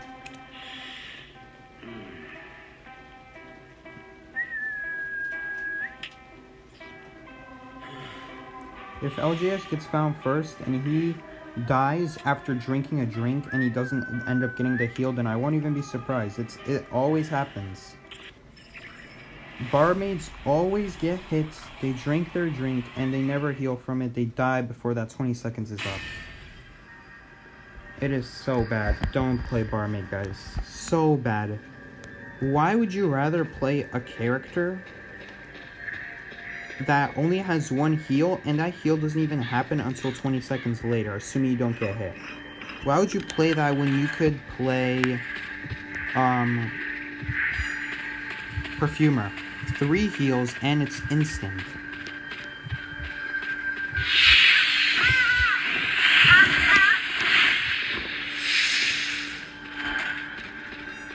Okay, that's just annoying.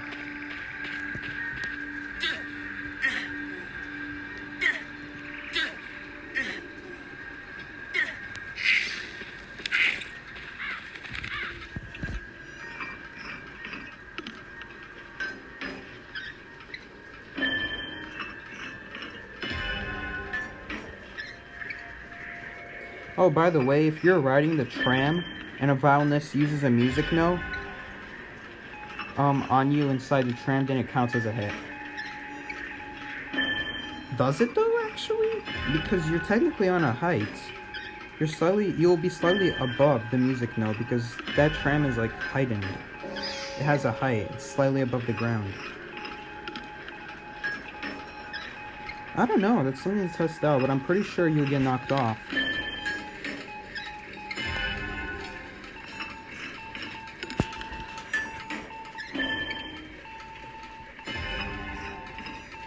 So, I did make a review on this map. If you guys have watched my video on, like, the review of this map for survivors, this is actually a really good kiting map for survivors. And I do know all the cipher locations, and I do know both door locations. I do know all 3 dungeon spots. But the one thing I don't know are kill spots. So because of that means I don't know what the best door is to take for each kill, so that I don't get seen from far. Okay, that is a chair I do know, though. Because that is a chair I've had experience with as Hunter. When I was playing Hunter, I actually put a person on that chair. There is a gay right here. Can I elbow pad off this? Oh, that's epic. Epic time. Instant rescue, nice. That was about as fast as you can get.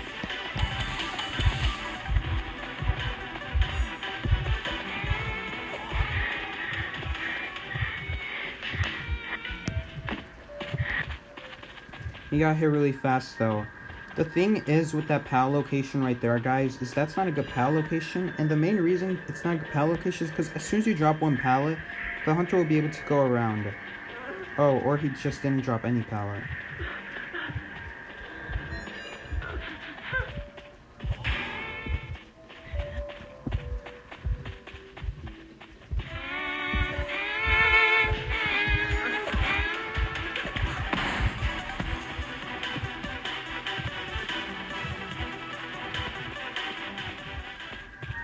He came super... Oh, no, this Gravekeeper does not know how to rescue. I thought I told this Gravekeeper how to rescue against the violinists. That is exactly how you don't rescue against violinists. He does realize he's like doing 0 decoy right now, right?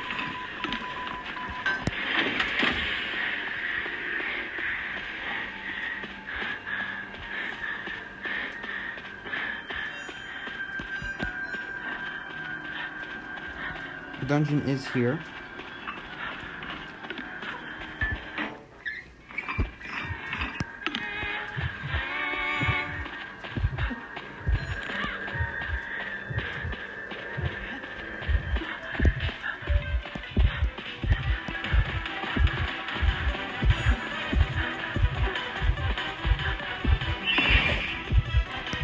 Oh, wow, that is something you can only learn from with experience. That is not something I knew about. Okay, thankfully it didn't end up making a difference, but that was scary.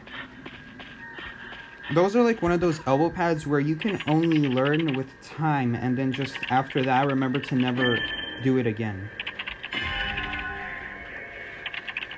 Man, that can be deadly. That's definitely gonna end some inexperienced mercenaries' lives right there.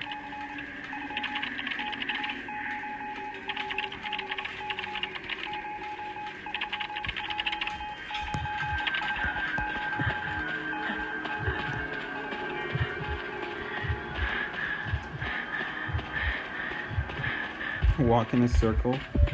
Oh gosh! Oh, and I got a bad elbow pad. Thank you, elbow pad. That was wonderful.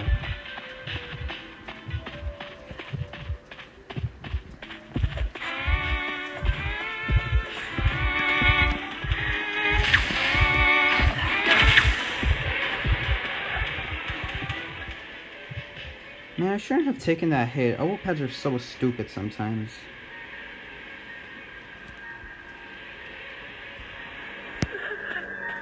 Not even sometimes, a lot of the times they're dumb.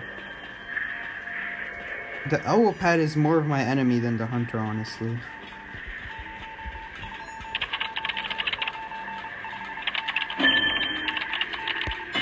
Let me guess, this barmaid's gonna get hit in the next exactly 9 seconds because he's gonna have violinist notes ready off cooldown in 13 seconds.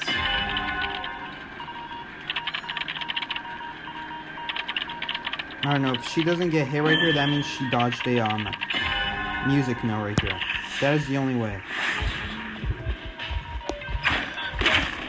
This is such a crappy pallet spot.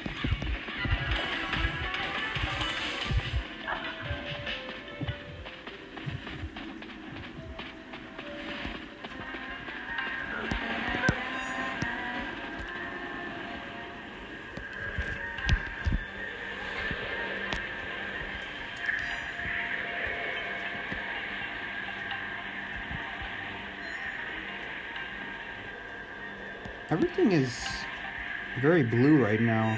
Interesting.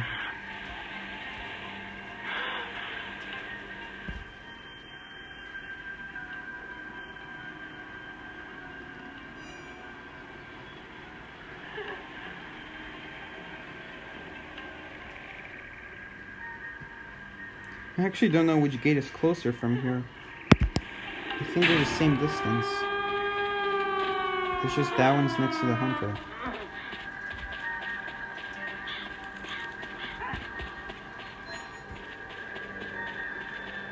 Oh yeah, the other gate was definitely closer.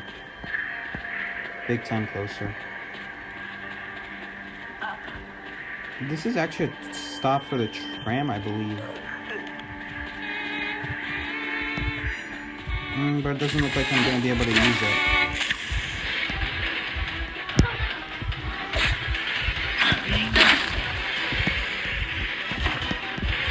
Ah man, I have to use this pallet spot right here because the other one's really crappy. That shouldn't have hit. That hitbox is way too big. Should not have hit. I mean, unless he walks into the tram. Nope.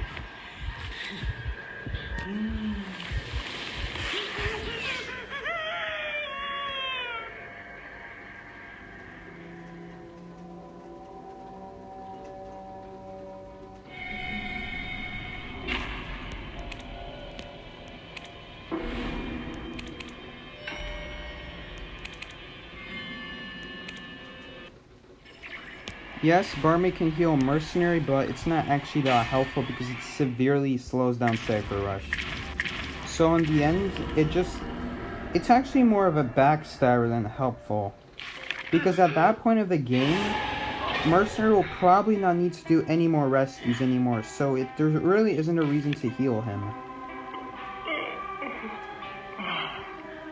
Which is why it makes barmaid pointless, because why are you going to heal a mercenary when probably for the rest of the game at that point that mercenary's not going to go rescue? And that's exactly what happened. After my first rescue, I didn't rescue at all that game. And the hit I took was because of a dumb elbow pad. So assuming that elbow pad would have went to right, then I would have never needed that heal. And I still would have been at half health though.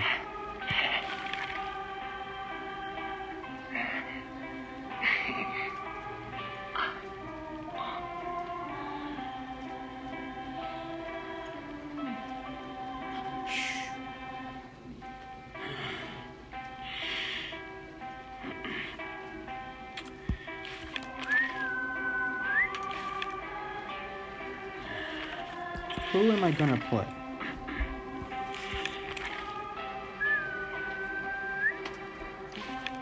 Rescue Gang? Rescue Gang? Rescue Gang it is. Okay.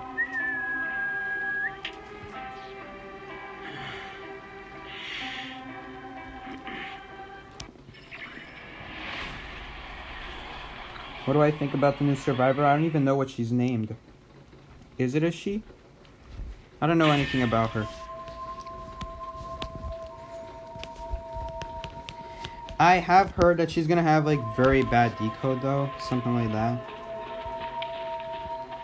Something along the lines of similar to Wildling, which really scares me because they did a really bad job with making Wildling viable for his terrible decode speed. Typically, the worse decode a survivor has, the better their kiting and rescue ability is. They're better at everything else that's not decode.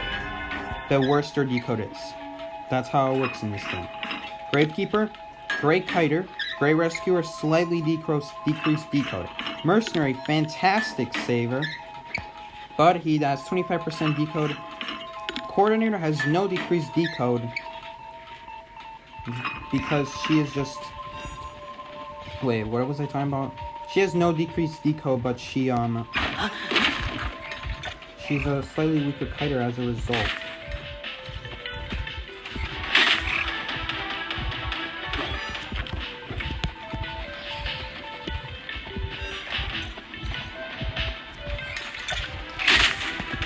I don't know how that got.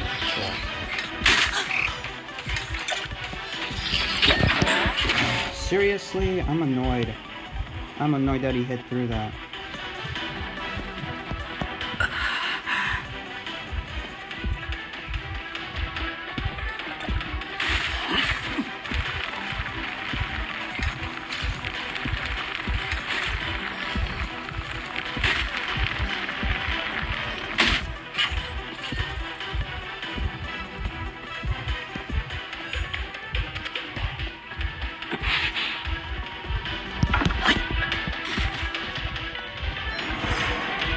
He's got blamed. Nope.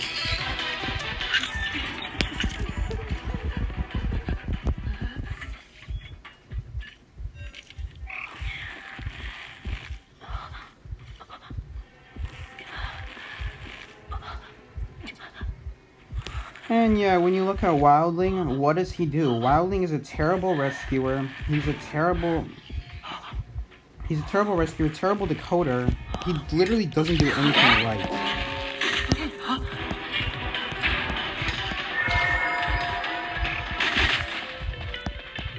And that's like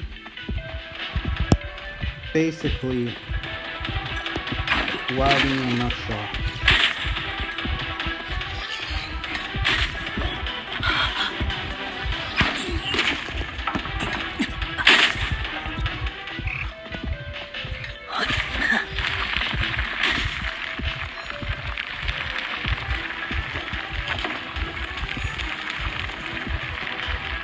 Oh wow, I'm in such a bad area.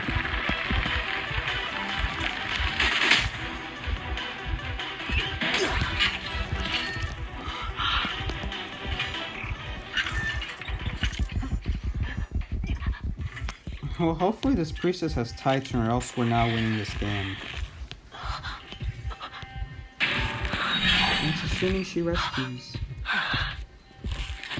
successfully, and I don't think this priestess is experienced rescuer. Yeah, it definitely doesn't look like it. Definitely not an experienced rescuer. Walking straight into bombs.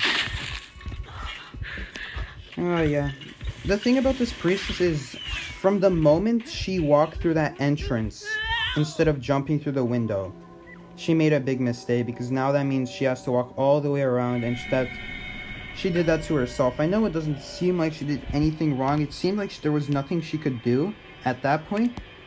But you also have to realize that part of being a good rescuer is... Oh my gosh, and this perfumer is really bad at dodging bombs. Oh no, this is not how you dodge bombs, people. But the thing is, at that point, yes, the priestess did screw herself over. The priestess screwed herself over at that point, because she went through the door. So yes, there was nothing she could do at that point. But if she hopped the window instead of going through that other entrance through hospital, she would have had a much better chance at saving me. And that's the difference between an experienced rescuer and a rescuer that is horrible. Yes, horrible. Because the experienced rescuer will understand that sometimes when you try to go through a certain area, a certain narrow passage, it just doesn't work.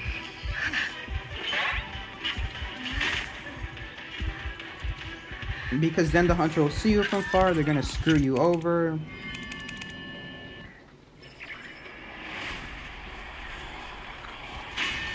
We just had a bad rescuer. What's this person's name?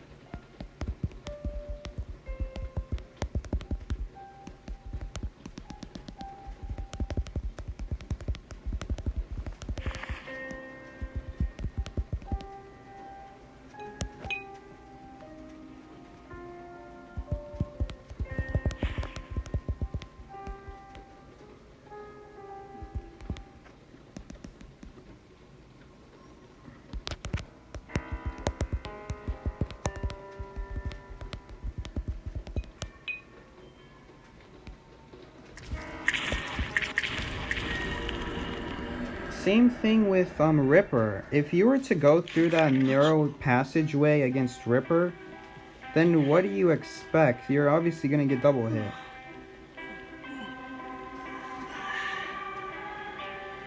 Yeah, my car was nice, but we just didn't have good rescuers.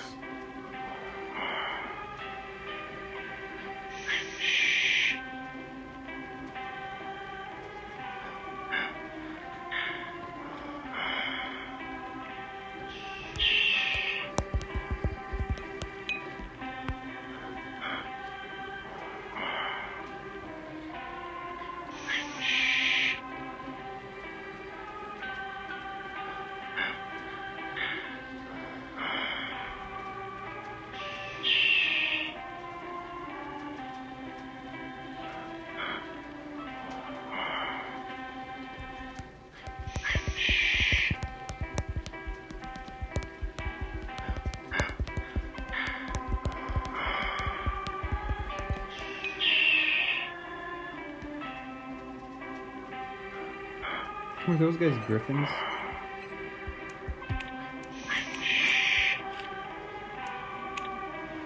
I don't know, these... Definitely not people I see a lot. Well, the only reason I got these people is because of Troy. Troy is a lot lower in stars than I am. If I were solo queuing, then I would not get these matchups. I would not be getting 6-star champions, because 6 stars... If you're a champion below 10 stars, then you're actually too low ranked to play with me, to match with me. Because I have, how many stars? 20? I have 25, 26, so 20, 15, 10... No, you can still be... No. Champion 6 stars can still match with me. It's champion 0 stars, between 0 and 4 that can't match with me. That's also why the matchmaking, if I solo queue, takes a very, very long time. Because the game sees that I'm very high ranked.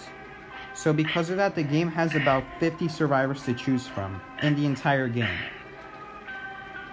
Because there's only 50 survivors like right now that are 5 stars or higher. That's where Troy comes in. Troy, since he's so much lower rank, he gives us much faster matchups.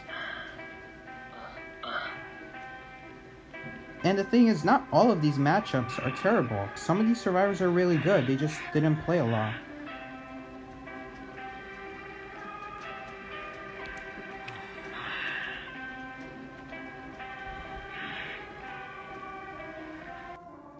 Sad game. We should have won that.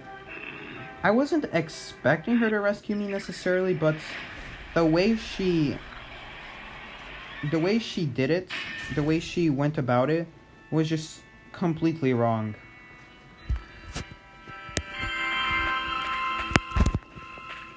Like, at least be able to reach the chair without getting hit by a bomb once. But because she went through that very strange passageway, she got completely screwed over. Oh, Lord. Oh, my gosh. Getting hit by Hellumber and getting rid of his attack recovery. We have very bad teammates. First off, hit by Hellumber. Second of all, got rid of his recovery. So, A, in general, not a very experienced kiter right here. And B, doesn't know how to use Prospector.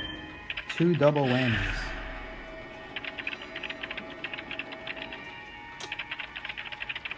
That is exactly why I stopped using Prospector, by the way. I only did a couple matches with Prospector, but as soon as I was doing stuff like that, I knew it was time to drop him. Cause like, that is just like, it ruins games. I'm actually not even gonna rescue him. Brian will, and I'm very concerned for Brian now, because he thinks it's okay to rescue. Oh my gosh.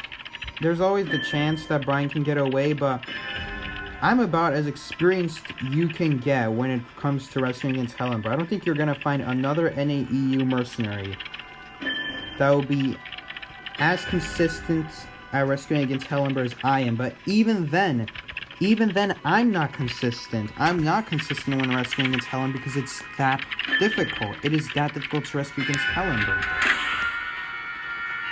So the fact this Gravekeeper wants to go rescue is just like,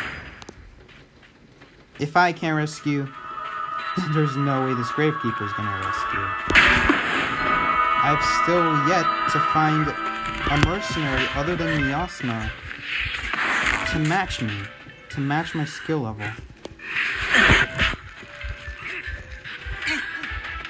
Okay, the reason I just, okay, in case he has a flame. Yep, you guys see that? He used this flame, so because I touched the doll, then it couldn't attack. Very important mercenary tip right there. Like I said, I don't think you're gonna find another mercenary as experienced as I am when it comes to Hellumber rescues. Always tap the puppet before rescuing, because the Hellumber's gonna do crap like that. Excuse my language, but they're gonna do crap like that, and you have to watch out for it.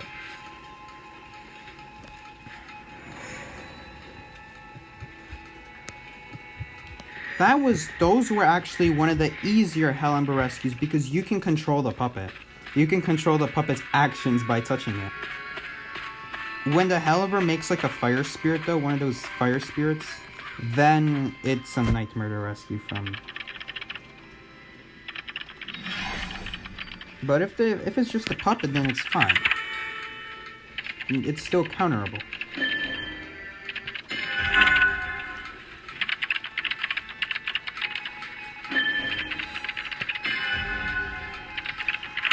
So because of that beautiful save right there, we saved Gravekeeper's life, and I saved my life. Nobody ended up getting hit after that rescue.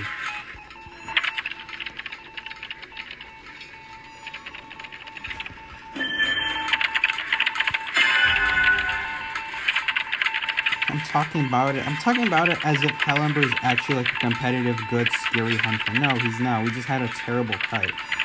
And this is what it has come to. It looks like he's going for church. No, not Church. Graveyard, I mean. It looks like he was aiming for Graveyard. Now he's aiming for me. You always have to watch the skies for Hellender puppets, guys. Always. Especially when gates are open. That's like when it's most important.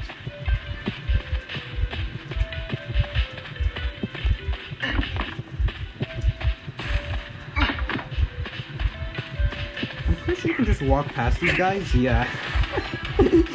That is why Hellender is not good. You can just walk past them.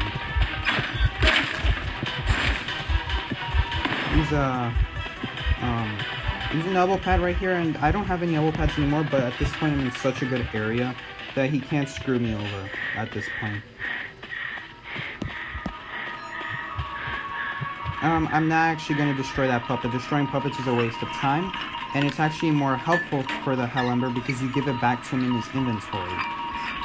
But right now, if I don't destroy it right now, then he's forced to teleport to the same exact spot instead of handing in a second puppet to control. I'm actually not sure how long his speed lasts after a puppet. I think it's like 2 seconds, but I don't think he would have reached me anyway.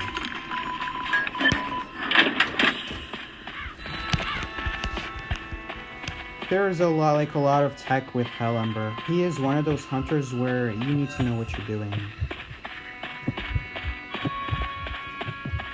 Both as the hunter and the survivor. You need to know what you're doing.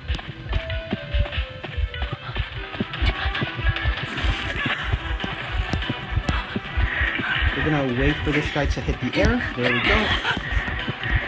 Hopefully someone will climb.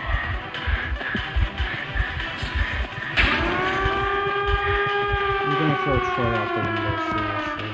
What is he doing? Oh wait, no. I thought he was actually alive on chair one more time. Okay. Never mind. I understand why Troy did that. Like, seriously, we should not be losing this match. I did everything perfect.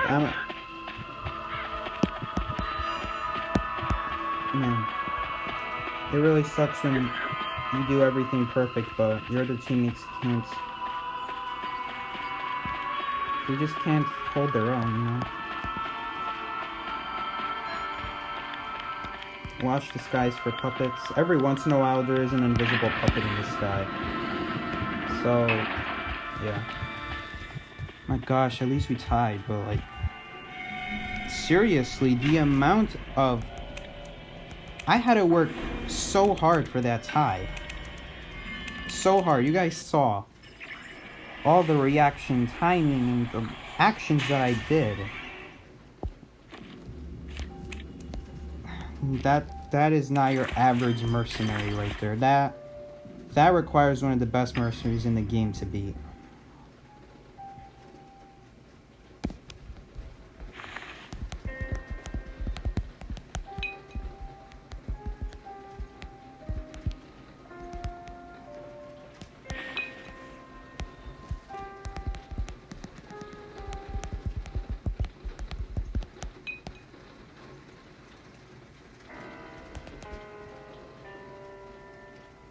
Does your back hurt from carrying? It was just that one game, Lantern, but seriously, that was such a disappointment. Rescued both of the Prospector and Gravedigger within 10 seconds against Hellender. And then had to rescue the Gravedigger again. Yeah, my dude was always so apologetic.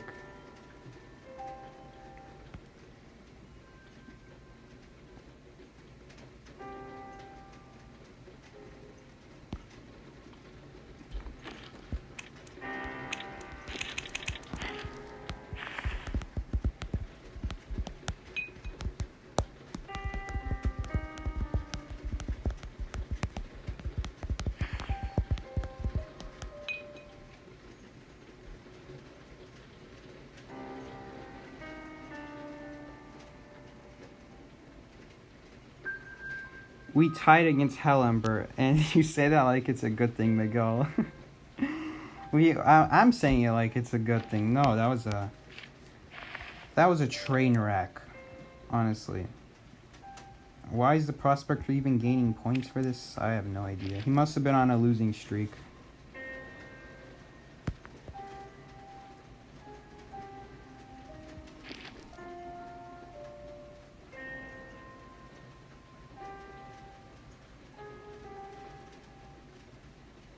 He loved his vibe so much. Yeah, he's so sweet. Maybe he wants to play duo hunters.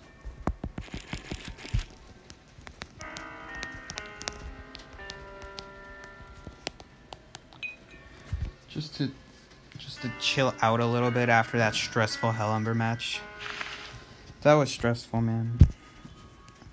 You never want to be the rescuer against Hellumber. There should be, you know what? I should make a meme and put it on Discord servers where it's like, but then again, only people who watch me would understand it, and only people who know me will understand it. Because as mercenary, I'm not afraid of anything. I'm not afraid of any hunter. I can rescue against any hunter. And then there's this meme where there's this guy in the dark and he's saying like, I fear no man, but that thing, it scares me. And that's me, except it's Hellumber that I'm scared of. Man, I can beat any hunter on the rescue except Hellumber.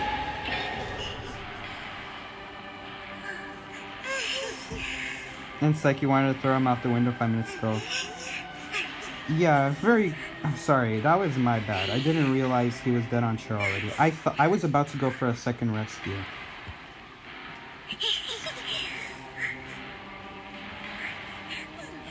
I love how he's talking his stuff as first mercenary. No, it doesn't matter if I'm first mercenary. I'll still be talking about how I'm one of the server's best mercenaries. I dare you, try to find a mercenary that's as good as me. Basically, that would mean you need to find someone who has been playing rescuer since the beginning of the game.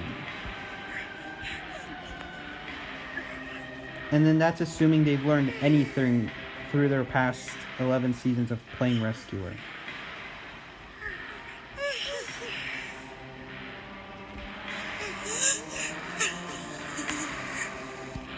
Hunters are champions. Both hunters are champions. I think they're just specifically pointing out hunter as a champion because when you pull up leaderboards, I'm the first thing you see.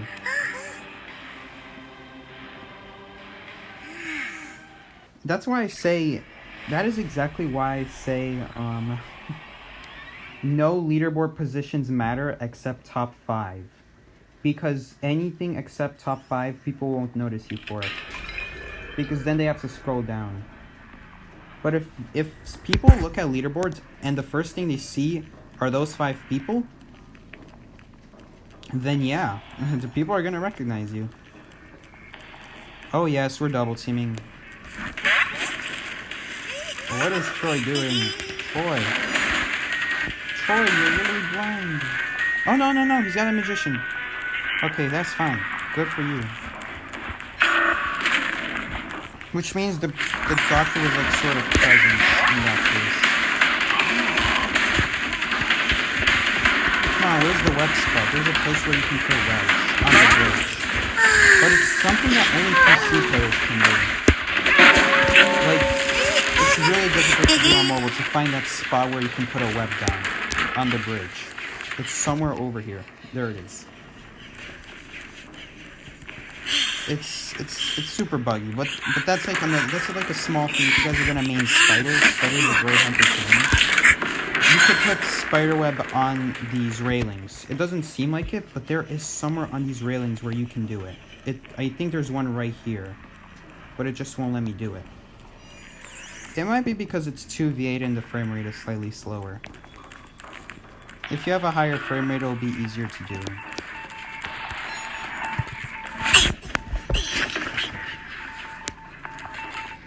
Oh, someone's taking the roller coaster. Quick, tear shock. Oh, darn it. No one's here.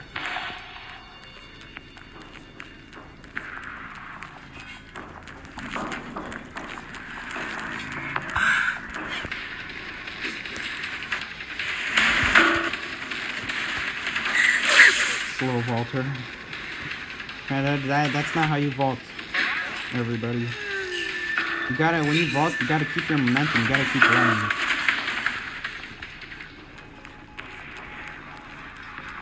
It looks like he's going around, so I don't know. Maybe he'll get confused and he'll accidentally walk towards me.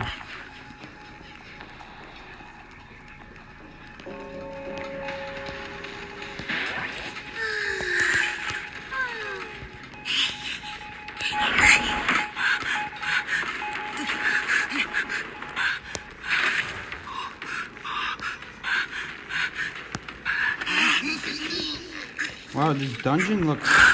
Where are all the details in this dungeon? It's so empty. Hold up. Okay, now it's a little bit more detailed.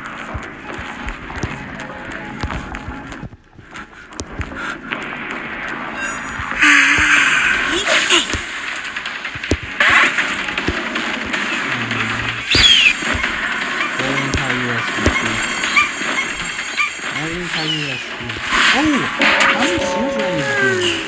3 seals. Oh. I was expecting the owl to last like 15 seconds. If you guys remember, I don't know if you guys played during the time, but a long time ago, there was a nerf to seer, where for every seer that was in the game, it would reduce the next owl by 5 seconds. So that if there was like 3 seers on a team, the owl would last literally 5 seconds. Because I think a regular... Oh, come on. I think a regular owl was 15 seconds.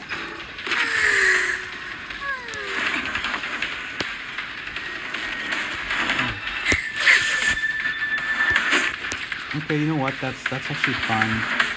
She's gonna heal anyway, and I need to go camp.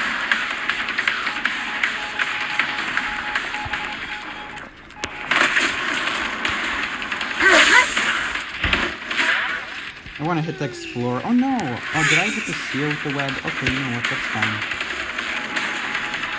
I wanted to hit the explorer with the web. I guess I will now. I want to hit him again though. Oopsie, I thought he did that.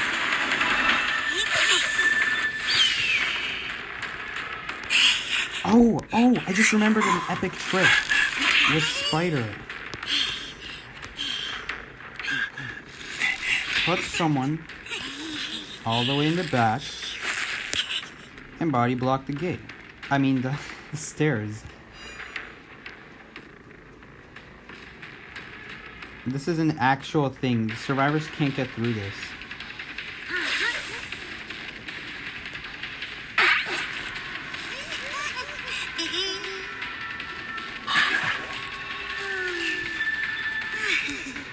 I've never had someone use it in 1v4. The thing is, I don't know if it's very, like, is it practical to do in a 1v4 match? Because it takes a lot of setup, and you need to commit an entire 60 web. And it's a lot to commit to.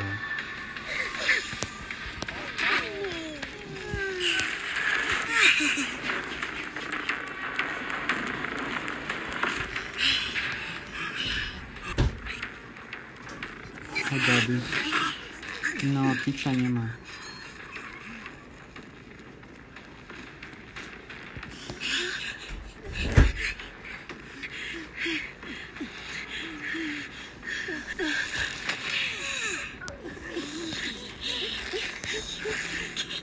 Oh, I'm so evil. This is the most evil thing you could possibly do as Spider. This is way worse than Mad Eye's putting walls next to the chair. Way worse. Oh no! Stop her. Oh, I forgot. That's why people don't do it. Yeah, you can't really body block. You can't really body block survivors anymore like you used to be able to.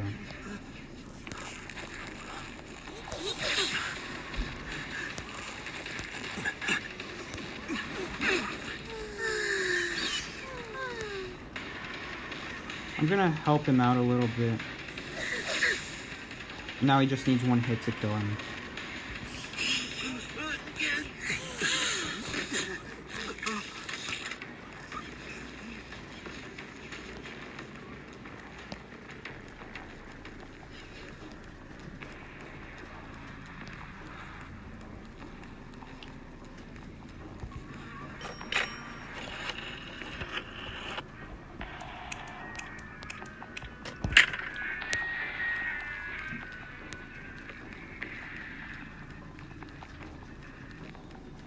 Pretty sure doctor's in here. What do you know? This is why Street Sweeper is useful on 2BA. Is that a coordinator? That's a coordinator. Does she have a gun? I can't clearly see if she does. Tip it, guys. Don't BM the hunter after a flare gun stun. That time is very valuable.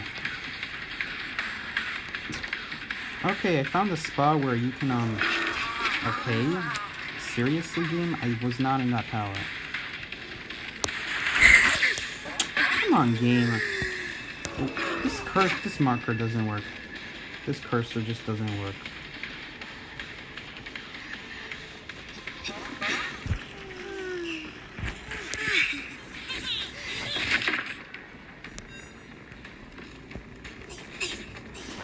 The decoding. Let's see if this coordinator knows what to do in this scenario.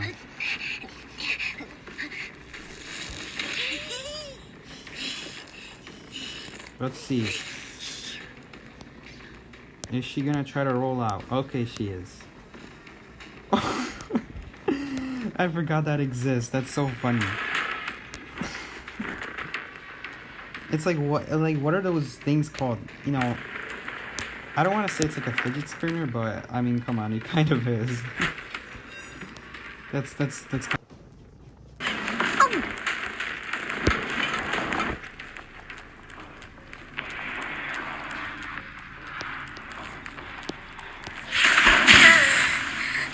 Okay. Feels bad, man.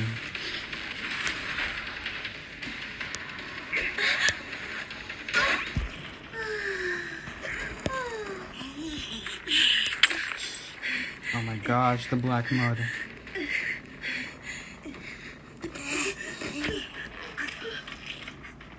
She was doing the fidget spinner.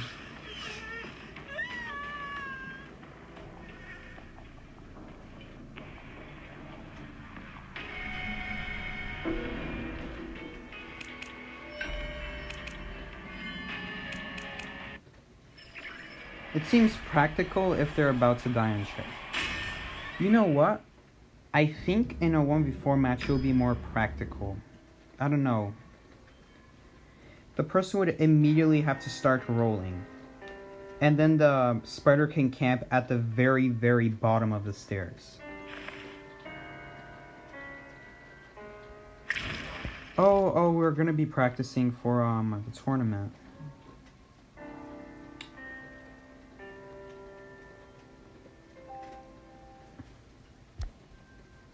John's internet died again. Never mind, I guess we're not practicing for the tournament. We were supposed to practice like 10 every single day. XQ Wesley. I feel like I know that person.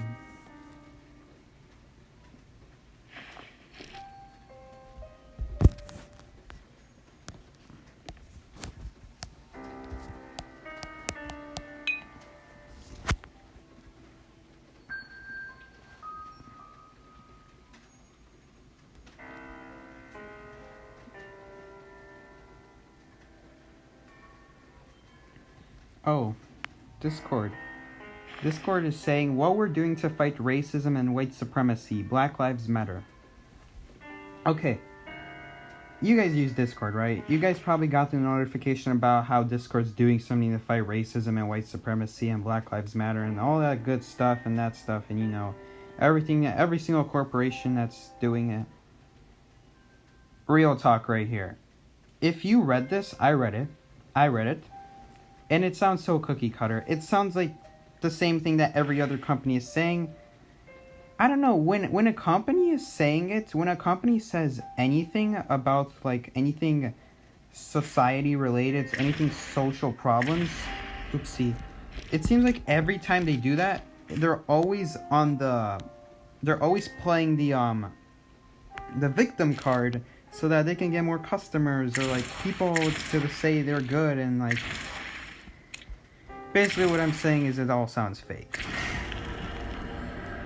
You got so many companies talking about how Black Lives Matter and like it seems a lot more real when it comes from a real person, but when it comes from like a corporation, I don't know, I just can't see myself with these other people, with this corporation saying how Black Lives Matter. And they wrote a whole freaking article, like this is what it says. All of us at Discord were horrified by George Floyd's murder. Very typical of someone to say. They were horrified by George Floyd's murder. They don't say any other opinions there. They don't talk about how it affected them or anything else. They just say it was horrible. We are horrified by the murder of this and this and this and this and all these black people across America, and disgusted by continued police brutality against the protesters. I don't know, this all sounds so fake because I've heard this 100 times at this point. I don't know, guys. That's my thought on companies talking about this whole thing, on the protests and everything.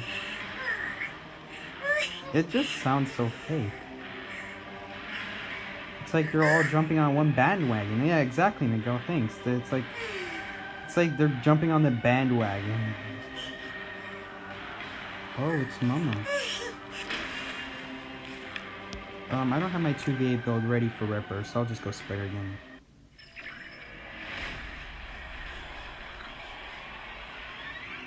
They only state the most basic facts to stay on the safe side. Exactly. That's why when I read it, I realized something was off about it. Something was so cookie cutter, something so plain, something so very, what's the word for it? Very neutral, I guess you could say. Even though they're claiming to be on the side, it still sounds neutral. It's so hard to explain. It's like they're stating the most basic facts. No, George Floyd's murder totally wasn't horrible. I didn't get that already. It totally wasn't horrible. A thing that definitely didn't horror me totally. No, of course it horrified everybody. It's crazy to say it did. It's like, oh, you know what that's like? It's like when you write an English paper and instead of talking about the prompt, you restate the prompt. That is the dumbest thing ever. Instead of talking about the prompt, you restate it. A big mistake in a lot of oh god. Oh, no terror shock. I mean no stun. I'm fine with that.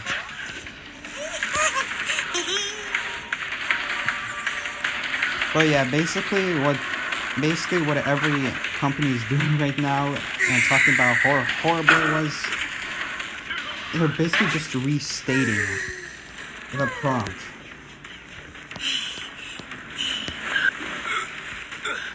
Think of it as in an English paper you are expected to write about how George Floyd's murder has impacted America, and you start off with, oh, there were many ways George Floyd's murder impacted America. No, that's not how you write a good essay. No, that's a terrible way to start your essay. Because and especially if you say, oh, it was horrible, that doesn't talk about how it changed America.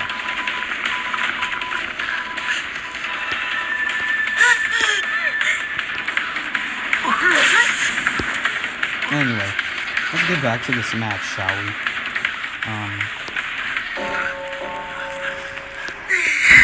Cowboy did the terror shock. I didn't mention anything about it, but that was a pretty embarrassing terror shock. I got pretty lucky, not gonna lie.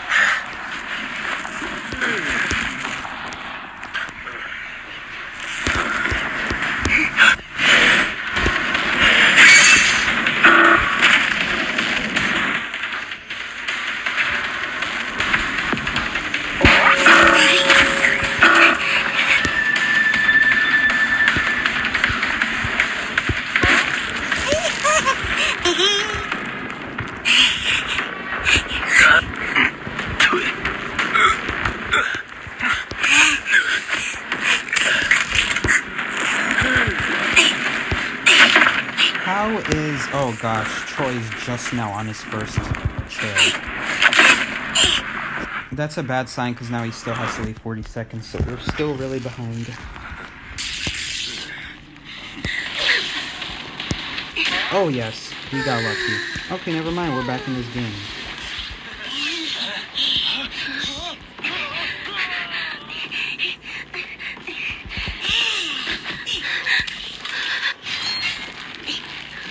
Let's see, maybe I should have teleported more in that direction.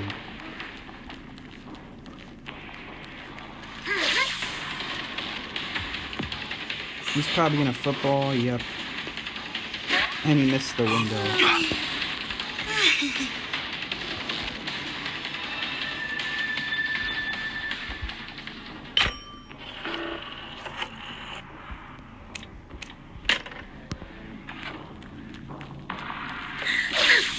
I thought he'd go toward the pallet.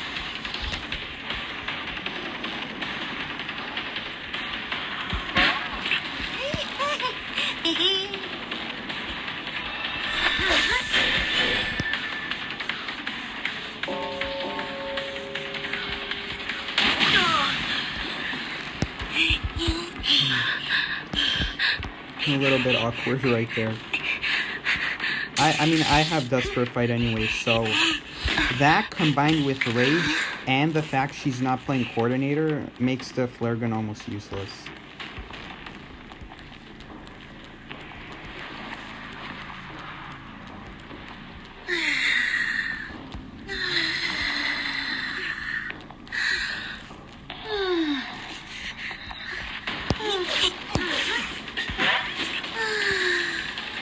Oh, you know what? That 4 is just one whip shot away from dying.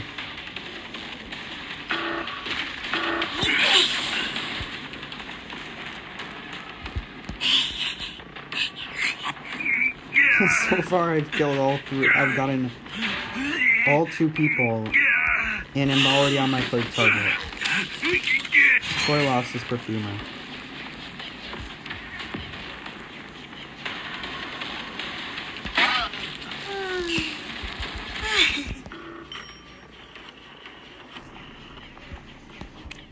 Why did I take recovery pill?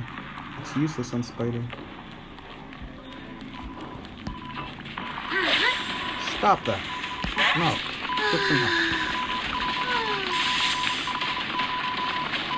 Someone's right there.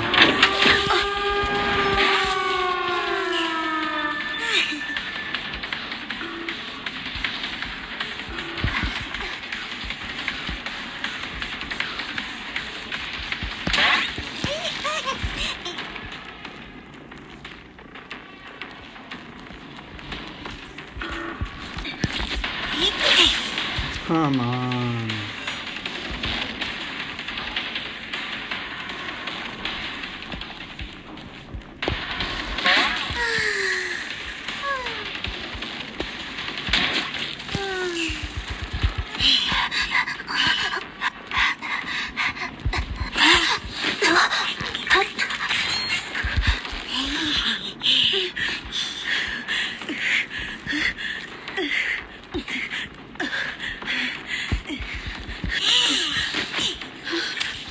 Oh, nice. Someone's here.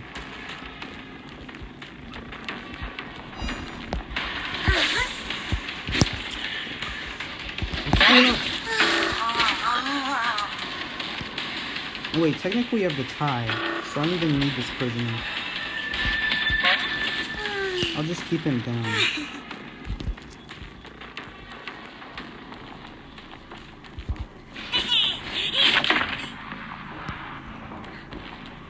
Oh no, not the tie, we have the win, I should say.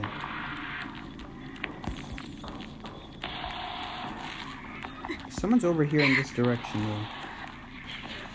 Or it could be a robot, I'm not really sure. We do have to be careful of this prisoner because he could get up. Oh, there's no rocket chair here.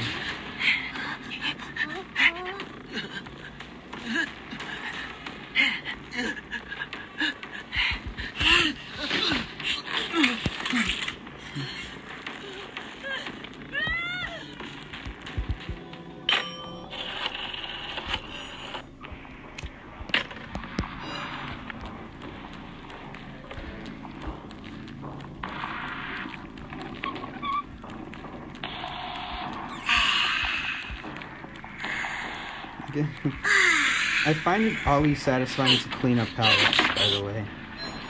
I don't know. Oh, that's definitely a robot.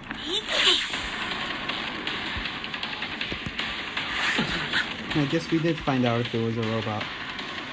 My prediction was correct. It was because the Tinnitus was in the exact same place when I came back. Ah, oh, almost got it.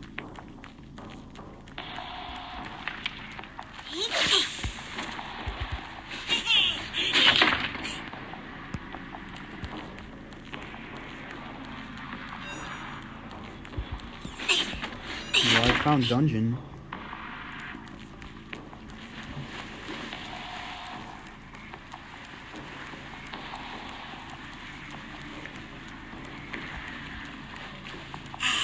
Oh yes, a pallet to clean up.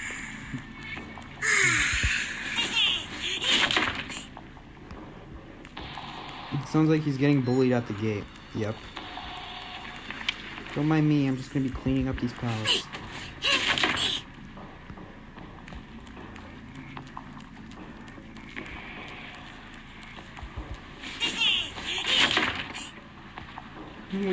We might be able to tie him or get a 6th person at least, but nah. I'd rather break every single pallet.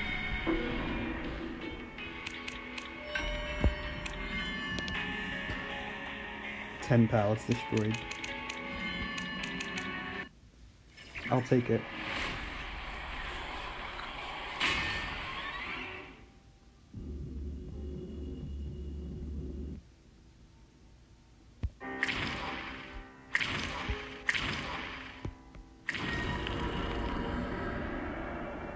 Troy got stunned.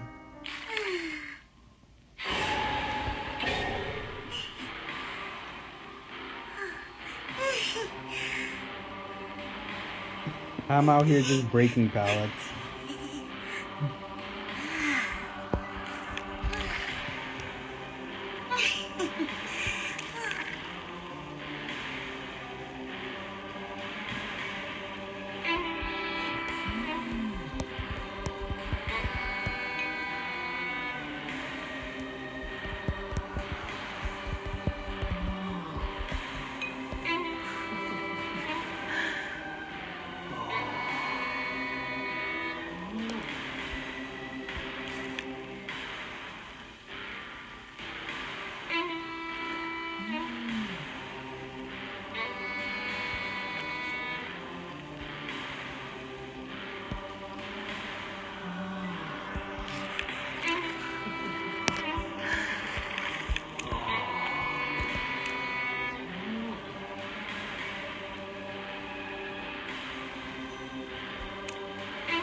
Go hell, Ember.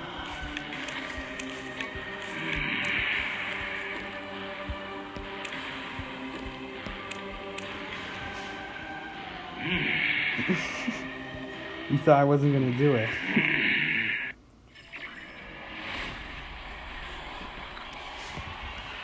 The reason Hellember is at least somewhat viable in 2v8 is because of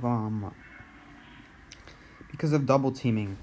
Makes it impossible to survive against any 2 hunters.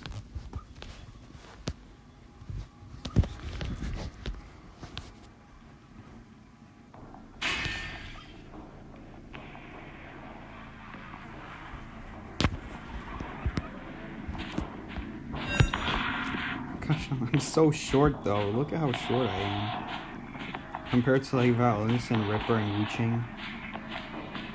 Oh gosh, me and Troy are limping in the exact same way. We're both pretty slow though. I'm pretty sure someone spawned over there.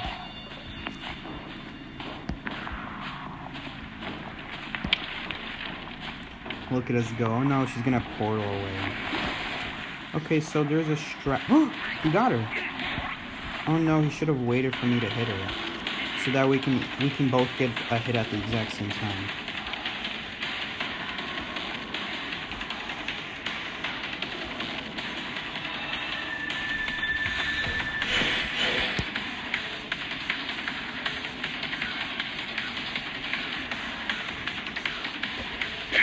Ugh.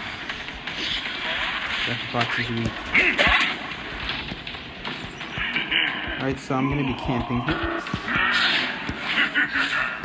Oh no, why did I say you defend, I'll pursue? I meant to say I'll defend.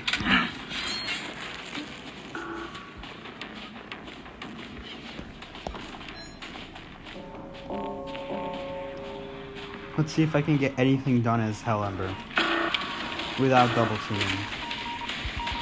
Break a pallet? Sure, why not? I'm not gonna be chasing Doctor.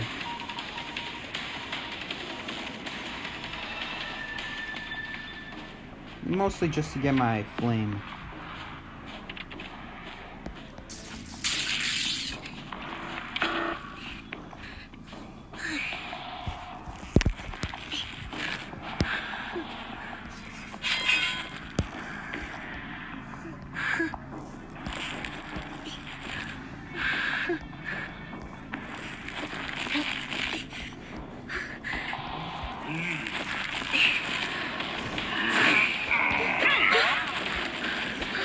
Oh my gosh, the spirit is so slow at attacking. I should have done it earlier.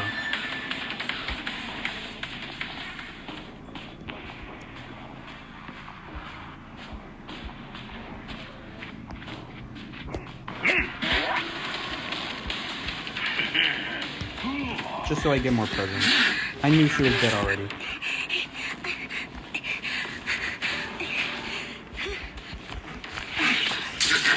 Oh my gosh, but I don't understand how Troy isn't getting anybody. Is he just a bad hunter? I mean, he should at least be able to get someone. Like, his hook is pretty decent.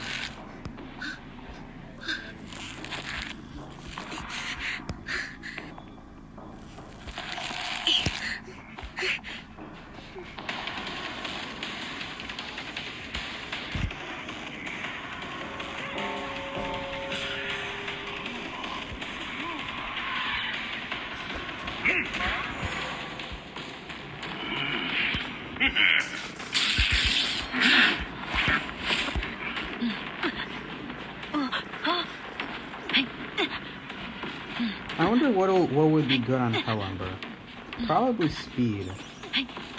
Why am I so slow, by the way?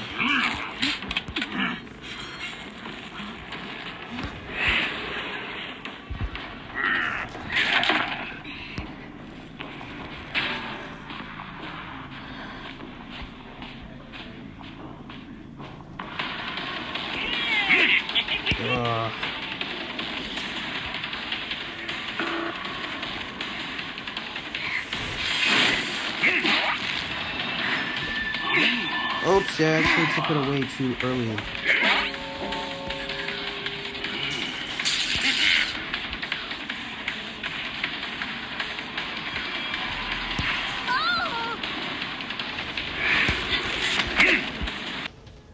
This is so useless.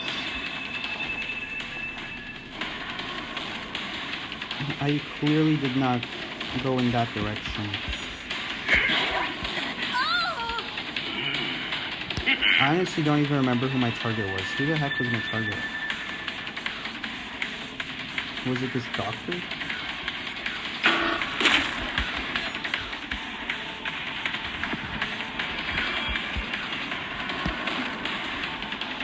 You know, it'd be nice if that puppet actually helped out. That would be really nice.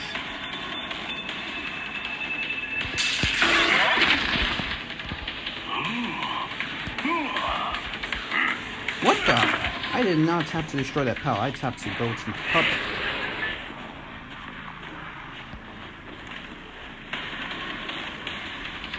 Oh my gosh, everyone has speed pill.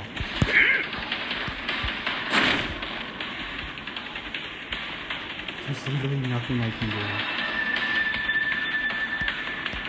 do. He's literally faster than me.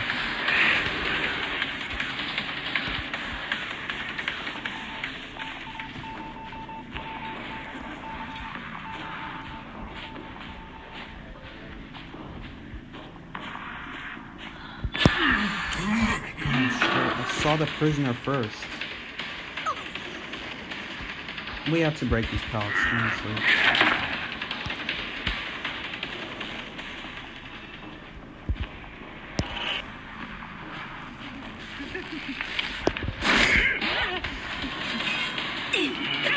Oh my gosh, thank you, puppet. Not puppet, spirit. Whatever.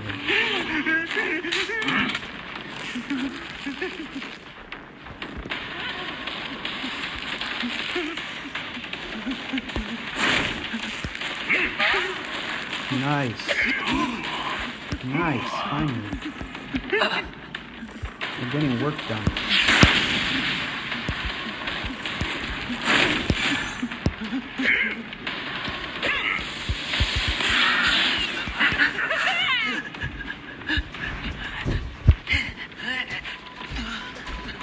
Hi, Mommy.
Okay.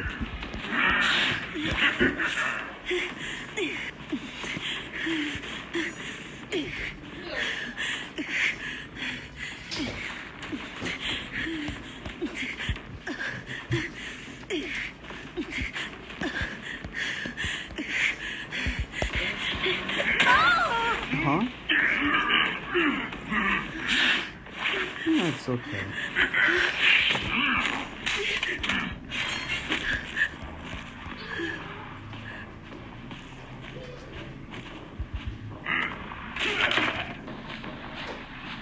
Hello, game? Would you like to work?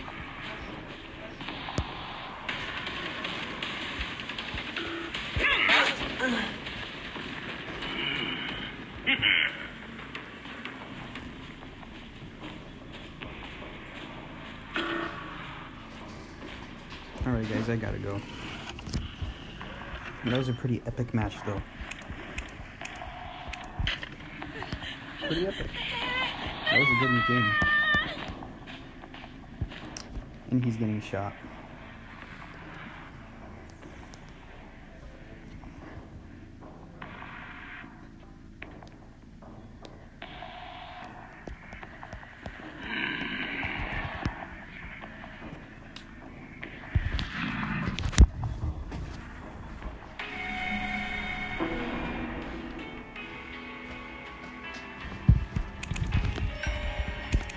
guys, I gotta go.